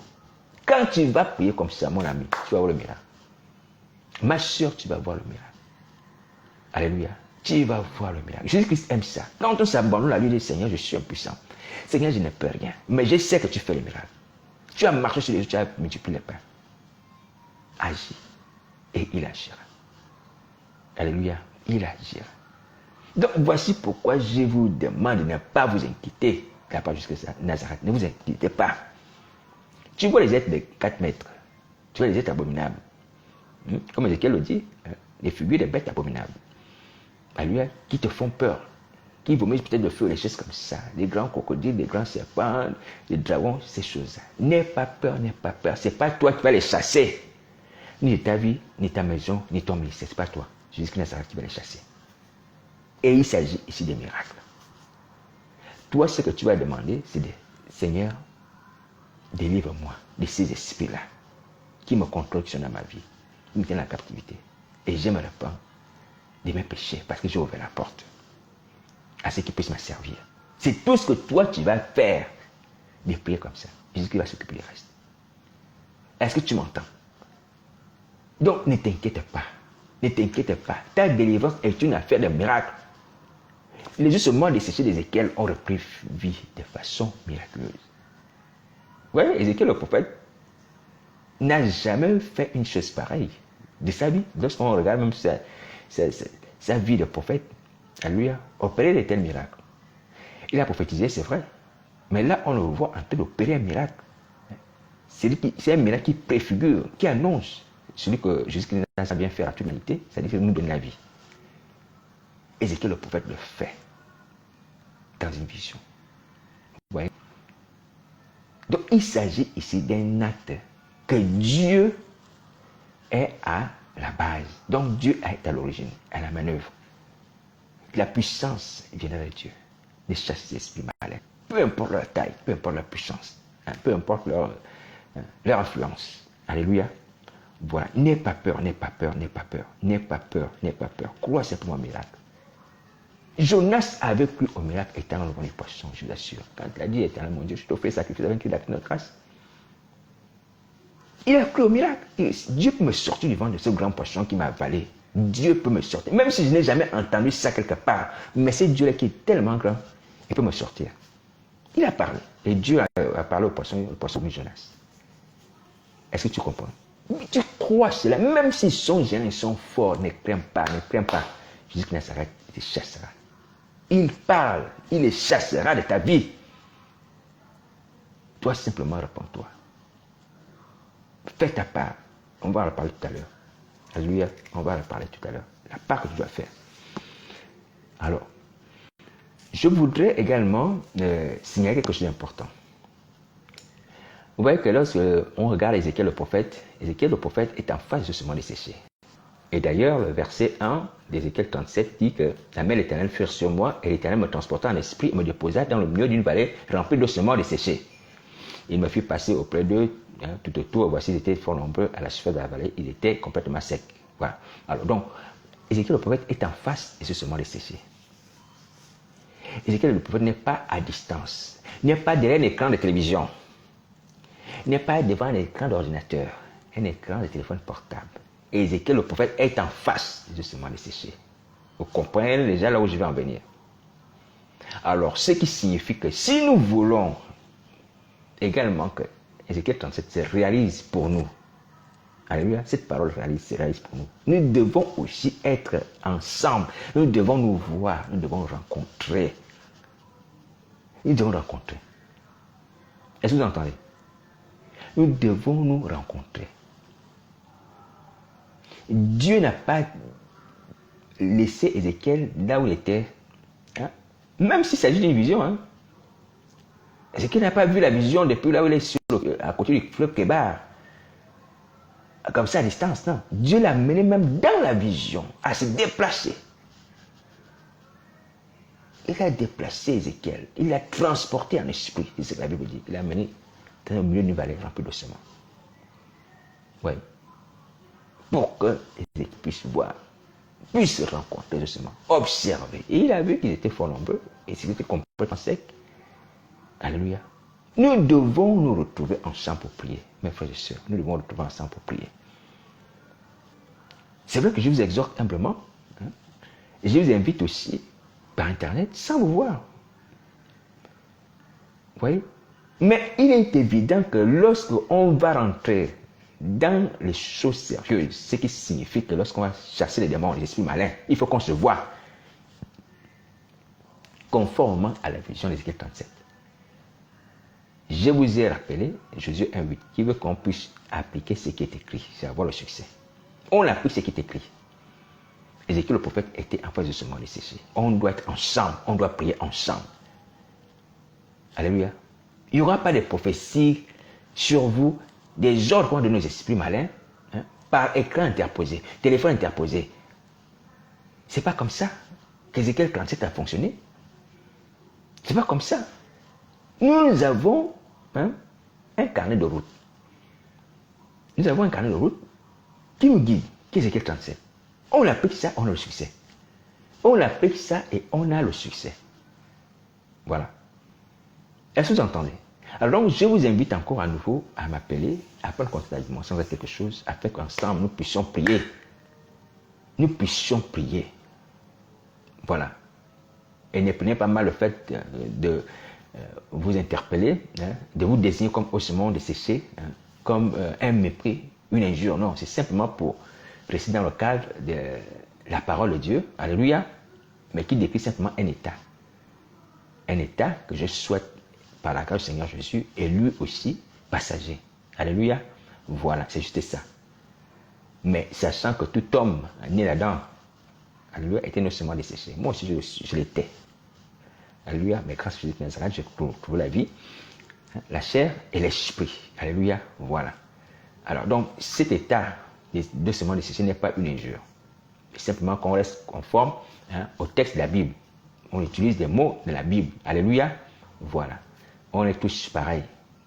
On est tous pareils à la naissance. Alléluia. Après, il y a certains qui retrouvent la vie avant ou d'autres qui tombent, voilà, qui dessèchent à nouveau. Est-ce que vous voyez? Voilà. Donc, il ne faut pas prendre cela en mal. Donc, nous devons retrouver ensemble. Donc, Ézéchiel et les ossements desséchés étaient ensemble, nous devons retrouver ensemble. Alléluia. Voilà, donc appelez-moi. Mon numéro de téléphone, 07 58 80 80 71. Homme de Dieu, pasteur, apôtre, qui que tu sois, appelle-moi, on va prier. On va prier. Accomplissons la vision. Les chrétiens de France, accomplissons la vision. Laissez pas passer une si grande vision, une si grande promesse comme ça. Voyez, sans rien faire. Est-ce que vous êtes battus déjà? Est-ce qu'ensemble on a commencé à prier, on n'a pas vu les résultats? Oui. On n'a même pas essayé. On n'a même pas essayé. Voilà. Moi, je vous dis que dès qu'on va commencer cette affaire, vous allez voir aussi que les choses vont se réaliser. Les résultats sont là. Parce que Jésus de Nazareth est derrière cette affaire. Il est derrière cette affaire. Alléluia. Je rappelle encore que c'est lui qui m'a ordonné de nous parler d'Ézéchiel 37. Alléluia. Comme pour dire qu'il tient à ce que nous puissions sortir de la vallée des ossements desséchés, que nous puissions retrouver la vie. Et qu'il est prêt également à donner son esprit, à donner sa puissance. Pour chasser les esprits malins de nos vies, de nos ministères, des lieux de prière, de nos familles. Alléluia.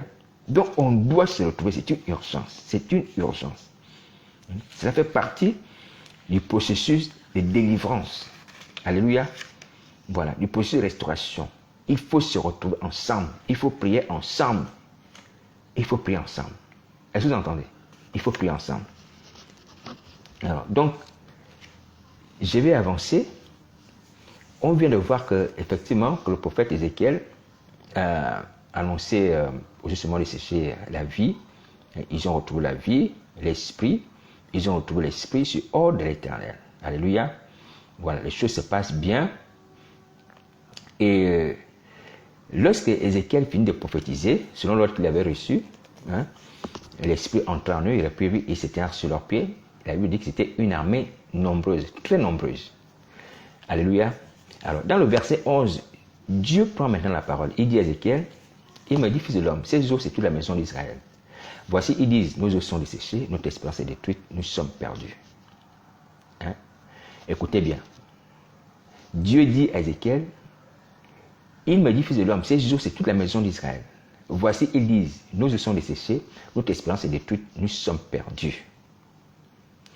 Verset 12, prophétise donc et dis-leur, ainsi parle le Seigneur l'Éternel, voici j'ouvrirai vos sépulcres, je vous ferai sortir de vos sépulcres, ô mon peuple, et je vous ramènerai dans le pays d'Israël. Et vous saurez que je suis l'Éternel, lorsque j'ouvrirai vos sépulcres et que je vous ferai sortir de vos sépulcres, ô mon peuple. Alléluia. Je mettrai mon esprit en vous, et vous vivrez, et je vous rétablirai dans votre pays, et vous saurez que moi l'Éternel, j'ai parlé et agi. Alléluia. Voilà. Alors, le verset 11 est capital. Parce que c'est le verset 11 qui conditionne la résurrection des ossements desséchés. On en a déjà parlé, mais c'est important de pouvoir le rappeler. Afin que les gens sachent que la résurrection des ossements desséchés était liée à une condition. Était liée à un fait. Et ce fait c'est que les eaux disaient, nos eaux sont desséchées, notre espérance est détruite, nous sommes perdus. C'est-à-dire les enfants d'Israël qui symbolisaient ces eaux disaient, nos eaux sont desséchées, notre espérance est détruite et nous sommes perdus. Et suite à ces paroles, Dieu dit à Ézéchiel, prophétise donc, dis-leur, ainsi parle le Seigneur l'Éternel, voici j'ouvrirai vos sépulcres, je vous ferai sortir vos sépulcres comme mon peuple, je vous ramènerai dans le pays d'Israël. Est-ce que vous voyez?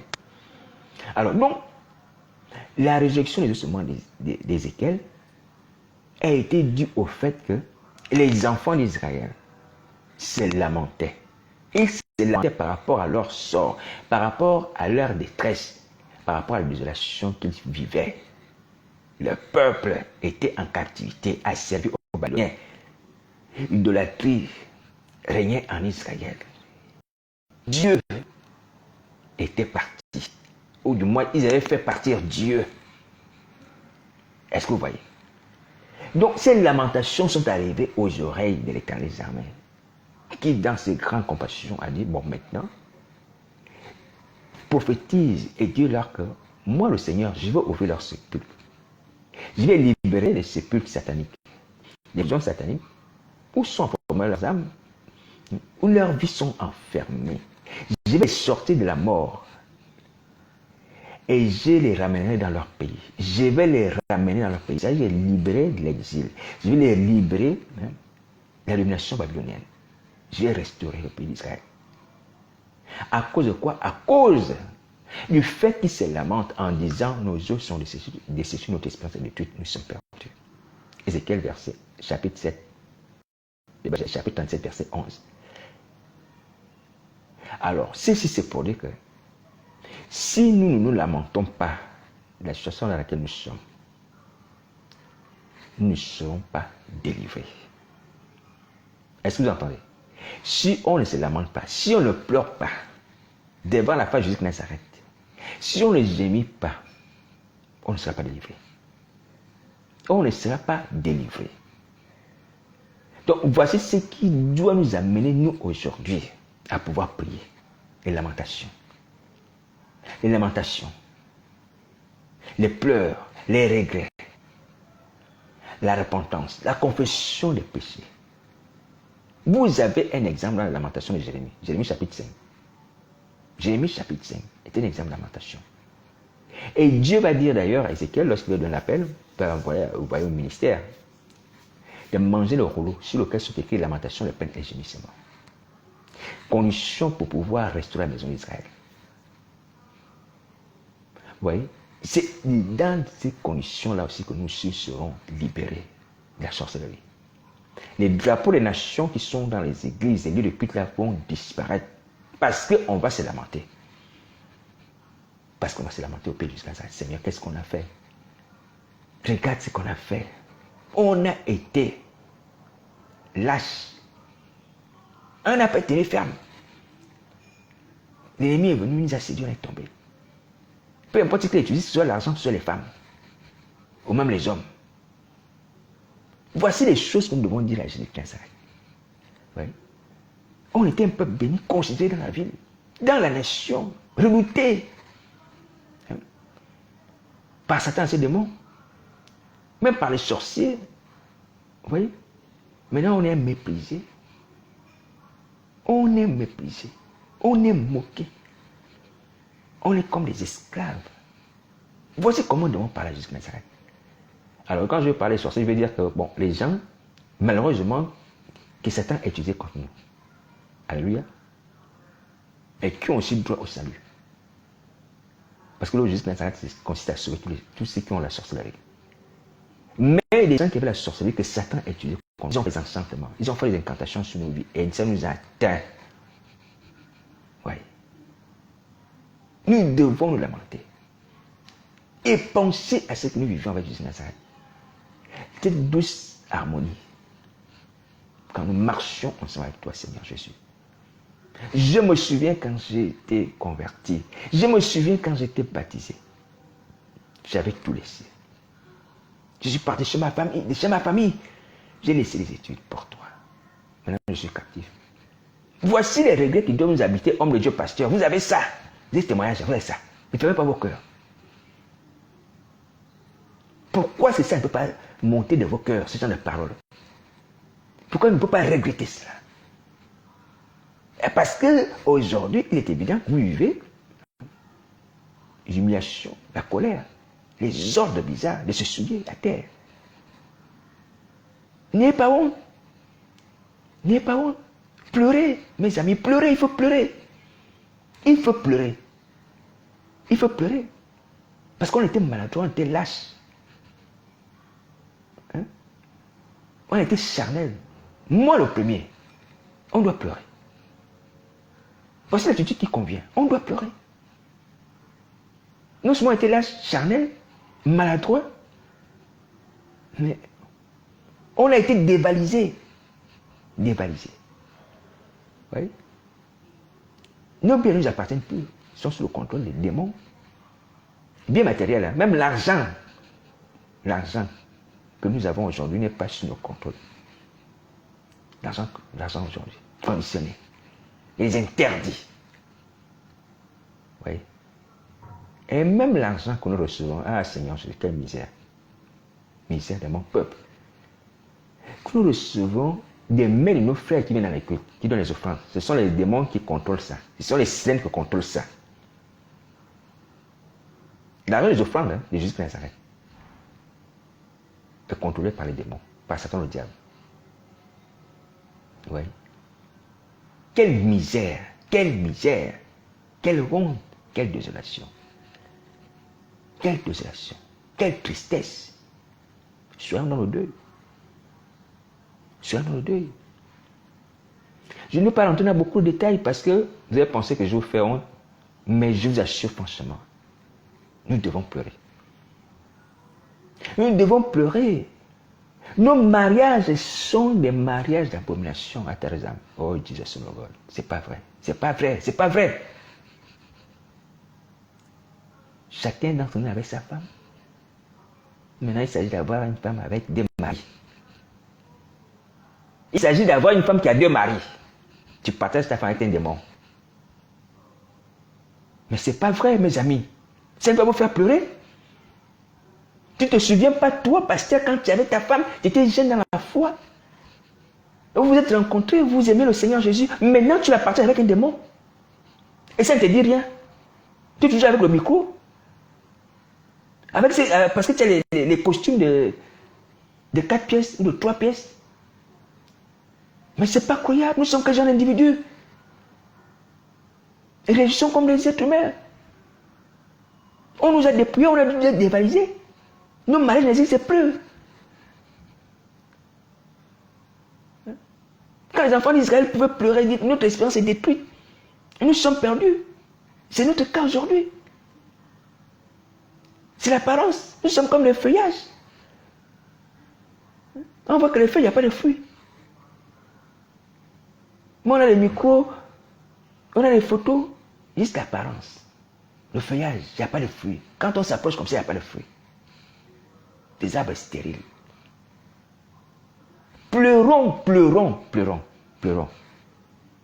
On ne peut pas simplement parce que c'est le moyen par lequel nous devons être sauvés. On peut également parce que réellement ça nous fait mal. Ça nous fait mal. Ça nous fait mal. Pasteur apôtre, tu es content de partager ta femme avec un démon? Tu te demandes ça? Toi qui m'entends là, ou mon frère qui est sur Internet, qui est dans la captivité. Et pourtant tu as une photo avec ta femme. J'ai des amis parmi vous qui ont des photos avec leur femme. Et c'est bien. Ah Seigneur Jésus. Est-ce que tu es le seul mari de cette femme? Non. Tu ne es pas le seul mari de cette femme. Pourquoi tu ne peux pas te lamenter à cause de ça? Qu'au départ, ce n'est pas comme ça. Au départ, ce n'est pas comme ça. C'était un mariage de fidélité. Un seul homme, une seule femme. Maintenant, c'est autre chose. J'ai juste pris cela. Le lien conjugal. Le lien conjugal est devenu un lieu de souillure. Vous voyez? On partage ça avec un démon. Ou avec son frère. Rien que ça. C'est pas possible de vivre ça. Je vous assure, c'est pas possible. Et vous voulez continuer comme ça? À être des pasteurs, des apôtres, des évangélistes? Non, mes amis. Non, mes amis. Si on demeure comme ça, nous sommes pires que des lâches. On n'est même pas lâches. On est pire que des lâches. Pire que des lâches. Pire que des lâches. Surtout que nous avons Jésus de Nazareth, qui nous tend la main, qui nous dit venez à moi, vous êtes chargé et fatigué, je vous donne le repos. Toutes ces choses vont disparaître. Mais si on ne fait rien, ça veut dire qu'on va continuer à vivre ça. Elle est brûlée dans le feu. Oh non, non, je vous assure franchement, franchement, je peux même dire qu'on ne méritait même pas de vivre. On ne méritait pas de vivre. Si on continue comme ça jusqu'à dans les temps de feu, on ne méritait pas de vivre. On ne méritait pas de vivre. Vous voyez, c'est pas sérieux. C'est pas normal. Je le répète, moi aussi j'aurais pu vivre ça. J'aurais pu vivre ça. Mais l'objectif aujourd'hui, c'est de nous amener tous maintenant à sortir de ces choses. À sortir de ces choses. Alléluia. À sortir de ces choses. Oui. Moi, ça me fait honte. Pour nous. Ne vous dites pas que oui, même les gens dehors, ils font la même chose avec Satan, le diable, et c'est leurs démons. Hein? Leurs femmes aussi ont d'autres maris. Nous aussi, on a d'autres femmes aussi dans le monde ténèbre. Non, non, non. L'église est à part. L'église est à part. Ce sont les coutumes des nations qui ne nous concernent pas. Qui ne nous concernent pas. L'église est à part. L'église est à part. C'est nous qui devons amener les nations à abandonner ça. Puisque je demande à ce que les chrétiens fassent une nation disciple. Qui vivent leur vie dans le bonheur. Vous voyez? Vous pensez que ces gens-là sont heureux, mais parce qu'ils sont captifs, ils ne connaissent pas Christ. Ils ont pris ça comme une habitude. Mais bien qu'ils savent que c'est un mal, et comme ça se passe spirituellement ou de façon invisible, ou de façon cachée, voilà à peu près leur consolation. Comme ce n'est pas connu du commun des hommes. Mais ils ne sont pas heureux. Les nations ne sont pas heureuses. Nos frères et sœurs qui n'ont pas, qui ne sont pas heureux. Ceux qui ont la sorcellerie là, ça se voit dans leur regard. Ça se voit dans leur regard. Qui peut être heureux dans la sorcellerie? Qui peut être heureux d'avoir ces situations? Des femmes avec plusieurs maris. Ou des maris avec plusieurs femmes dans le monde des ténèbres. Vous voyez? Personne. Mais les gens sont habitués parce que quoi? Parce qu'ils sont impuissants. Ils n'ont pas connu Christ. Oui. Et voilà pourquoi je voudrais encore insister sur le fait que ceux qui me connaissent et qui m'abordent, vous n'êtes pas les gens de l'église, les gens dehors, c'est-à-dire que vous n'êtes pas chrétiens, alléluia, les évangéliques. Vous êtes dans la captivité. Vous avez droit au salut. Est-ce que vous entendez? Vous avez droit au salut. Vous avez droit à la délivrance. Donc, ne restez pas dans ces liens, dans ces choses-là. Parce que vous dites, non, bon, il n'est pas le chrétien, il n'est pas à l'église, donc, bon, nous on l'écoute, voilà. Non. Vous pouvez aussi être sauvé, être heureux. Il n'y a pas de bonheur dans ces liens. Il n'y a pas de bonheur. Il n'y a pas de bonheur. Il n'y a pas de bonheur. Donc, vous pouvez être heureux. Jésus-Christ de Nazareth vous accueillera. Allez à lui. Selon qu'il a dit, venez à moi, tout est chargé, fatigué, ne repos. Vous, tout ce qui est chargé, que ce soit les gens de l'église, les gens de dehors, allez à Jésus-Christ de Nazareth, vous aurez le repos. Vos vies seront restaurées. Ou du moins, vous serez convertis. Et vous vivrez une vie de bonheur avec vos femmes. Voilà. Vous ne serez plus obligé de faire tout ce que vous faites là pour avoir les biens matériels. Vous ne serez plus obligé, je vous assure. Je vous assure. Et j'aimerais aller même plus loin, dire que les chrétiens évangéliques, c'est vous qui avez condamné le monde à la domination satanique. C'est vous, hein? Parce que vous êtes la lumière du monde pour éclairer les autres. Mais comme vous êtes détourné la lumière de Jésus de Nazareth, vous êtes parti chercher l'argent chez Satan, le diable, les autres demeurent dans les ténèbres. À cause de vous. Je le dis, c'est la vérité, c'est à cause de vous. Satan impose des lois abjectes. Hein? Des abominations des nations, dans les États. Et parfois, il paraît même dans l'enseignement. À cause des chrétiens qui ont quitté Christ, qui ont quitté la lumière, qui n'influencent plus la nation par les prières.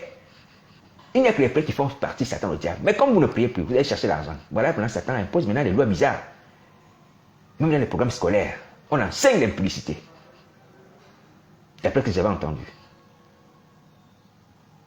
Qu'est-ce qui fera reculer Satan, le diable? Si ce n'est la présence des enfants de Dieu qui prient, qui sont la lumière du monde. Ouais. À cause de vous, les autres subissent ceci. On va dire à cause de nous, puisque moi je suis aussi évangélique. À cause de nous, les autres subissent.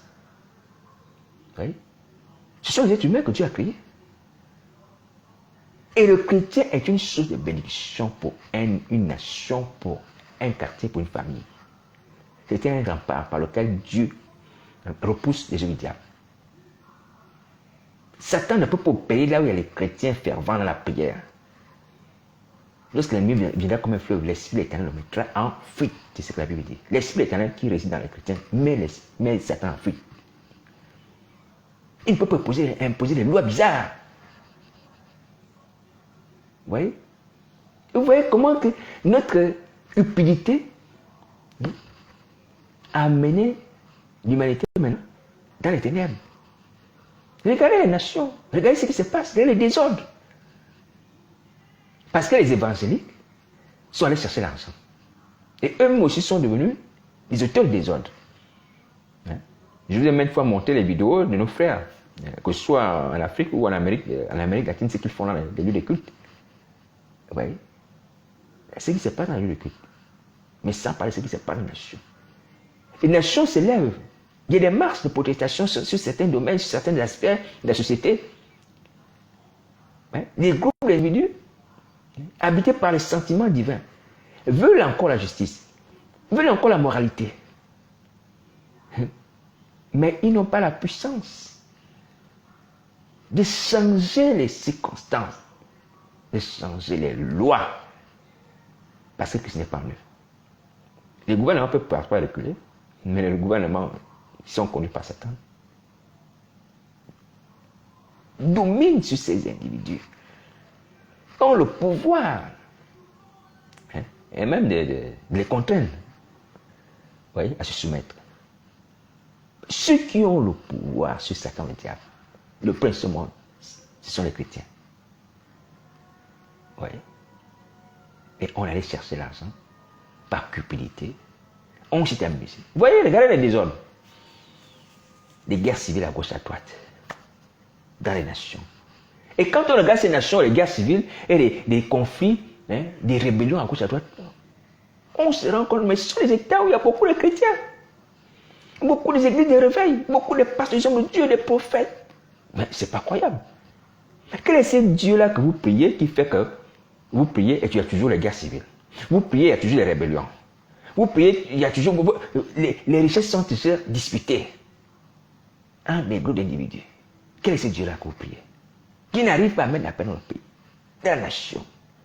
Jésus-Christ Nazareth qui veut la paix. Tu es le prince de la paix. Vous voyez? Je ne vais pas citer le nom des pays. Mais lorsqu'on regarde, là où des groupes terroristes opèrent, ce sont des endroits parfois où il y a beaucoup d'églises, beaucoup d'hommes de Dieu, des grands hommes de Dieu, des grands pasteurs. Mais d'apparence, les grands pasteurs d'apparence, ou même de nom. Parce que les œuvres sont là, le prouvent. Vos églises sont implantées, et parfois même sont détruites, renversées, enfin, pas renversées, détruites et fermées.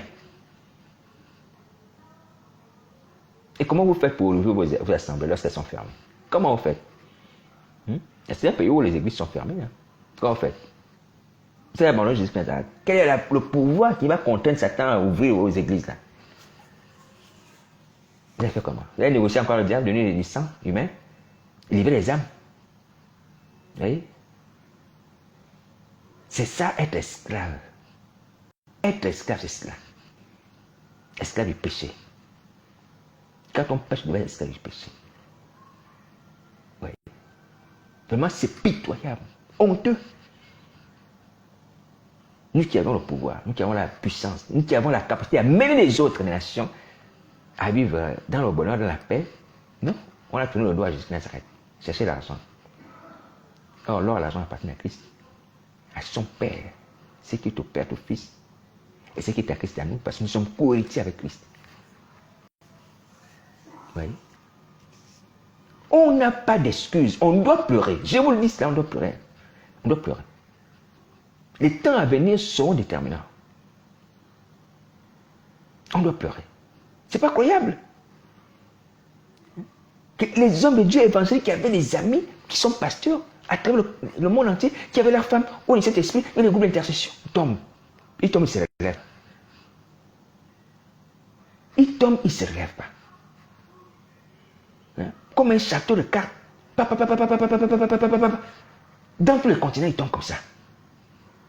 Mais c'est pas croyable. C'est pas croyable. Il déclare que lorsqu'il y a deux qui marchent, si l'une tombe, l'autre va relever celle qui est tombée. Vous aviez les amis. Qu'est-ce qui s'est passé? Vos amis ne vous ont pas épaulé, soutenu la prière. Si vous étiez persécuté, menacé par Satan et ses démons, ou au travers des hommes, du pouvoir politique, les groupes d'intercession n'ont pas prié. Vos femmes n'ont pas gêné pour vous. Je parle aux hommes de Dieu. Mais c'est impensable, impensable. Ça ne se justifie même pas. Ça ne se justifie pas. Que les hommes de Dieu qui ont exercé des ministères seuls, buvant les tribulations comme de l'eau, comme Jérémie le prophète. Donc j'ai entendu quelqu'un en train de se moquer de lui. Ah lui, il sait seulement se lamenter. Quelqu'un qui est mort, qui a non seulement desséché. Ce n'est pas une insulte. Ah, il sait seulement se lamenter. Est-ce que quelqu'un pouvait vivre au temps de Jérémie? Déjà le temps actuel, avec les groupes d'intercession, avec les amis pasteurs, avec vos femmes qui étaient chrétiennes, vous tombez. Mais quelqu'un comme Jérémie, qui n'avait pas ça, toute la nation d'Israël et de Juda contre un seul homme, Dieu va dire qu'ils te font la guerre, mais ils ne vont pas te vaincre. Et il introduit le ministère étant jeune. Vous voyez? Et Jérémie allait jusqu'au bout. Il ne s'est pas rétracté. Jusqu'à la fin. Vous voyez? Les gens qui ont exercé dans des conditions plus difficiles que nous. Et je vous dis qu'autant Jérémie avait la sorcellerie. Hein. Il y avait des hommes de Dieu qui avaient la sorcellerie, les faux prophètes avaient la sorcellerie. Les faux prophètes qui prophétisaient par balle. Les prophètes samaritains dont il dit que j'ai vu l'extravagance. Ils prophétisent par balle. Balle, c'est quoi? C'est l'esprit de Satan. C'est la sorcellerie. Ça s'est passé au temps de Jérémie. Et donc, ces gens qui étaient habités par l'esprit de balle, l'esprit des esprits malins, les démons, attaquaient aussi Jérémie, parce qu'il y a un même qui s'appelle Ananias. Hein? Il va s'opposer à Jérémie, Jérémie va prophétiser sa mort. Il va mourir. Vous voyez? Mais aujourd'hui, mes amis, aujourd'hui, quand on regarde notre situation, on regarde les causes, on regarde la manière dont nous sommes tombés, il n'y a pas d'explication logique. Il n'y a pas d'explication logique qui tienne. Il n'y a pas de justification. Aucune. Aucune.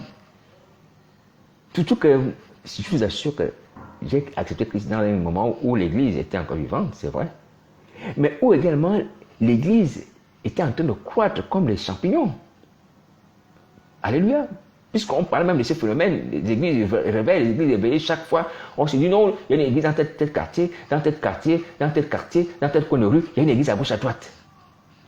Donc, il y avait vraiment une activité intense du Saint-Esprit, hein, je peux le dire de façon, naïve, alléluia, mais ça ne veut pas dire que Satan aussi n'était pas derrière ces fausses églises, alléluia, qui se créent à gauche, à droite. Alors, même s'il y avait aussi l'action de Satan, livrée, mais aussi il y avait aussi la bonne semence.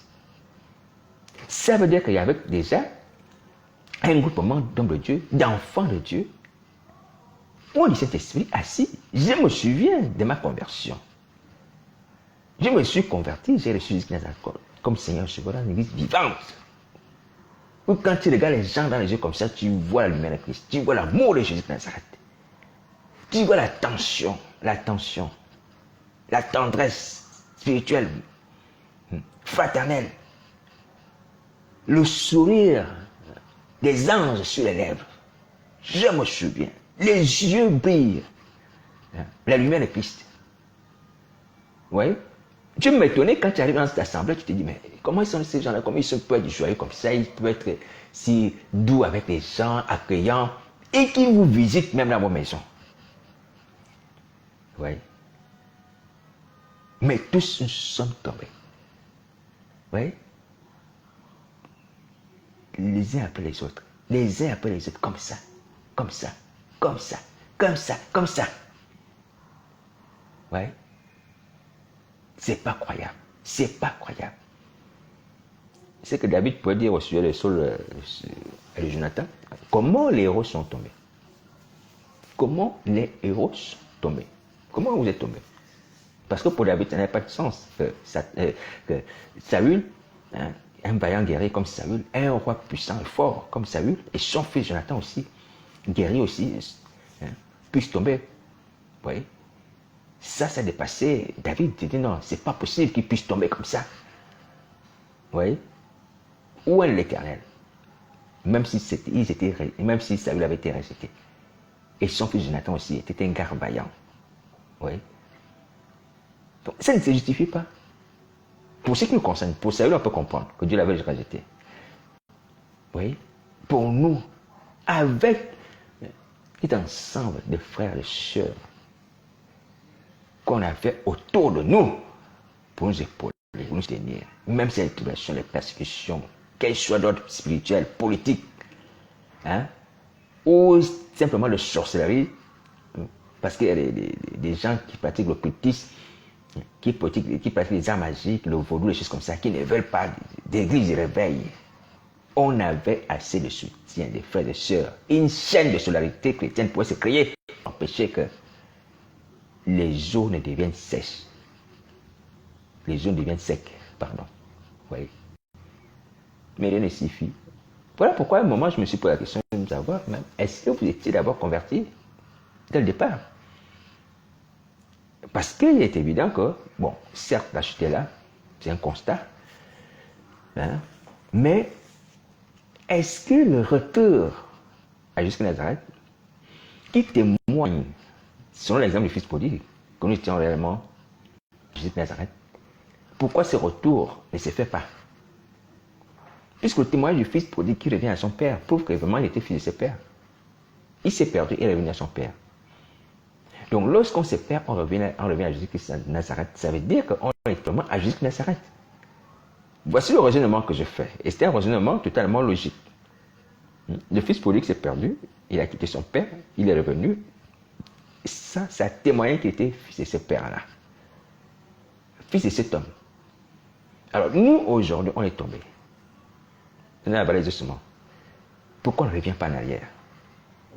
Est-ce que nous étions réellement convertis? Est-ce que nous étions enfants de Dieu? Est-ce que nous étions faux là au départ? C'est une question.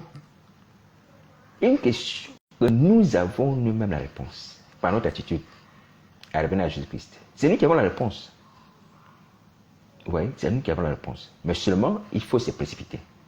Et je vais finir par là. Il faut se précipiter. Si quelqu'un reconnaît qu'il était enfant de Dieu, il faut revenir à Jésus-Christ.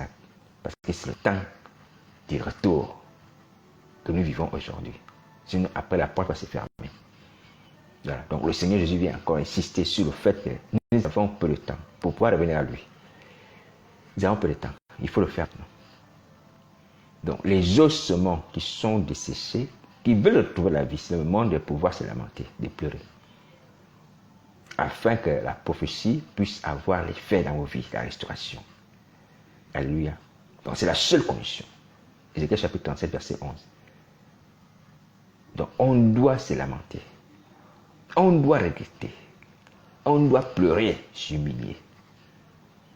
Et là, j'ai juste abordé simplement les dégâts que nous nous sommes causés nous-mêmes et que nous vivons. Je ne parle même pas de tout ce qu'on a commis vis-à-vis de Jésus de Nazareth et vis-à-vis de notre prochain, comme le sacrifice des bébés. Oui. Sans parler des choses qui sont cachées dans le monde des ténèbres. Donc, je vais quand même révéler une chose. Une chose. Le fait que les pasteurs, soi-disant, de l'agneau, vous ayez des fourches sataniques, fourches, comme une fourchette à 3 dents, avec laquelle vous brisez le crâne des gens dans le monde spirituel. Vous brisez le crâne des gens. Fourche, 3 dents. Fourche à 3 dents, comme une fourchette, 3 dents. Vous voyez? Tu brises le crâne de quelqu'un. Avec ça, tu fais ça la nuit. Et on te dit de te repentir, tu ne veux pas te repentir. Tu ne veux pas te repentir. Mais mon frère, honnêtement, mon frère, tu veux que Jésus-Christ fasse quoi avec toi maintenant? Qu'est-ce qu'il veut qu'il fasse avec toi? Tu es trop cruel. On te dit, voici la solution. L'esprit malin qui te pousse à faire ça va te quitter. Arrête de faire ça. Arrête de briser les crânes des gens avec les fausses sataniques. Arrête de faire ça. Arrête de faire ça. Voici la solution. Répands-toi, lamente-toi. Tu seras délivré de cet esprit. Maintenant, si tu prends plaisir à cela, il va te supprimer. Il va te supprimer.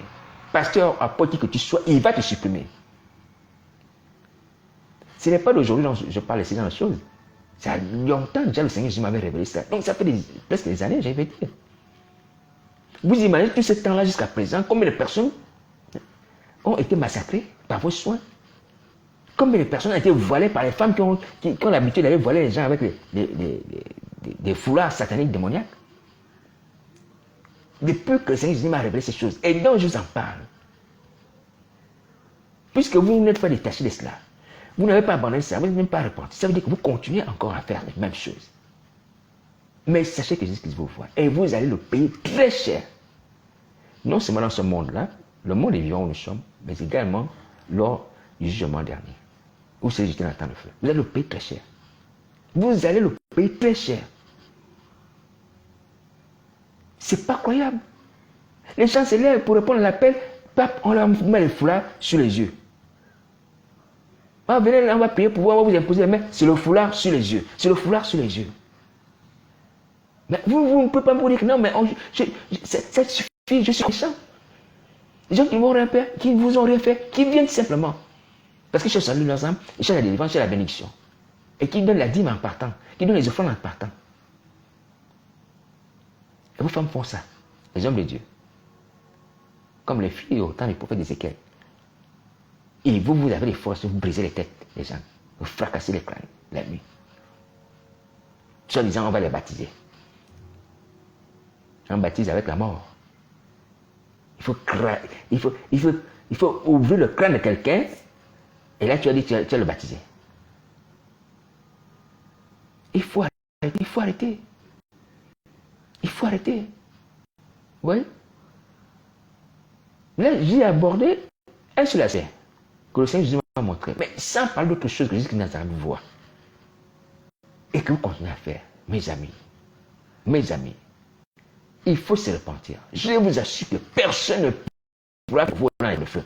Même si au départ, j'ai dit que bon, si on rencontre quand même un frère qui pleure dans le temps le feu, oui, Seigneur, vraiment il souffre, on peut être peiné parce qu'il a souffrance, c'est vrai. Mais d'autre part, quand on se rappelle également la cruauté que vous avez exercée vis-à-vis des prochains, de ces innocents qui venaient dans les églises, qui vous donnaient l'argent, leurs offrandes, qui demandaient à être juste simplement à être baptisés pour devenir enfant de Dieu, mais vous alliez dans le monde éternel aller briser les crânes. Quand on se remémore ces choses-là, on se dit non, on ne peut pas pleurer pour vous. On ne peut pas pleurer pour vous dans les temps de feu. Jamais. Jamais. Pour certains, on pourra pleurer, mais pour d'autres, on ne pourra pas pleurer. Là, je dis honnêtement, pour ce qui me concerne, pour certains, on pleure plus, pour d'autres, on ne pourra pas pleurer. Pour certains, on pourra pleurer, mais d'autres, non pas. Pas de pleurs. Si vous persistez, et c'est mérité. C'est mérité. Jusqu'ici, c'est juste, hein. On ne peut pas pleurer pour des gens qui sont partis, qui sont maintenus dans la cruauté, dans la violence, comme ça. Vous allez dire que Jésus-Christ est avec vous, affaires. Non, c'est pas vrai. Il a dit, je rendrai à chacun son œuvre. C'est pas vrai. Déjà, il s'est mis en colère à cause du fait que Isabelle suit ses serviteurs. Il les pousse à manger, il vient de sacrifier aux idoles. Elle les pousse à l'impudicité. Il dit, je vais la jeter sur un lit. Et toi, tu brises les crânes des gens. Et tu penses que Jésus va faire quoi avec toi? Tu penses qu'il va faire quoi? Il jeter dans le feu. Il va te jeter dans le feu. Et c'est logique, c'est normal. Ouais. Non, c'est pas sérieux. C'est pas sérieux. Alors donc, je suis venu vous dire maintenant, hein, nous sommes entrés dans le temps de la grâce est en train de filer, que si quelqu'un veut se repentir, c'est le moment de le faire. Je sais que Jésus-Christ Nazareth m'a ordonné de dire, c'est le moment de le faire, parce que le temps de la grâce est en train de filer. Donc, je vous dis encore que regardez vous-même aussi vos œuvres. Quelques œuvres que j'ai citées. Et regardez également ce que Satan vous fait subir. Est-ce que vous trouvez normal de demeurer dans ça? Est-ce que vous trouvez normal de continuer à détruire les vies humaines comme ça? Donc, si vous ne répondez pas favorablement à l'invitation de se repentir, ça veut dire que vous trouvez ça normal. Et je vous assure que franchement, il n'y a rien de commun entre Christ et vous. Il n'y a rien de commun entre Christ et Bélial. Vous êtes vraiment du côté de Bélial. Si vous trouvez ça normal, vous êtes du côté de Bélial et dans ce cas, séparation. Séparation. Séparation. Séparation. Il est moyen de se repentir. Il est moyen de vous délivrer.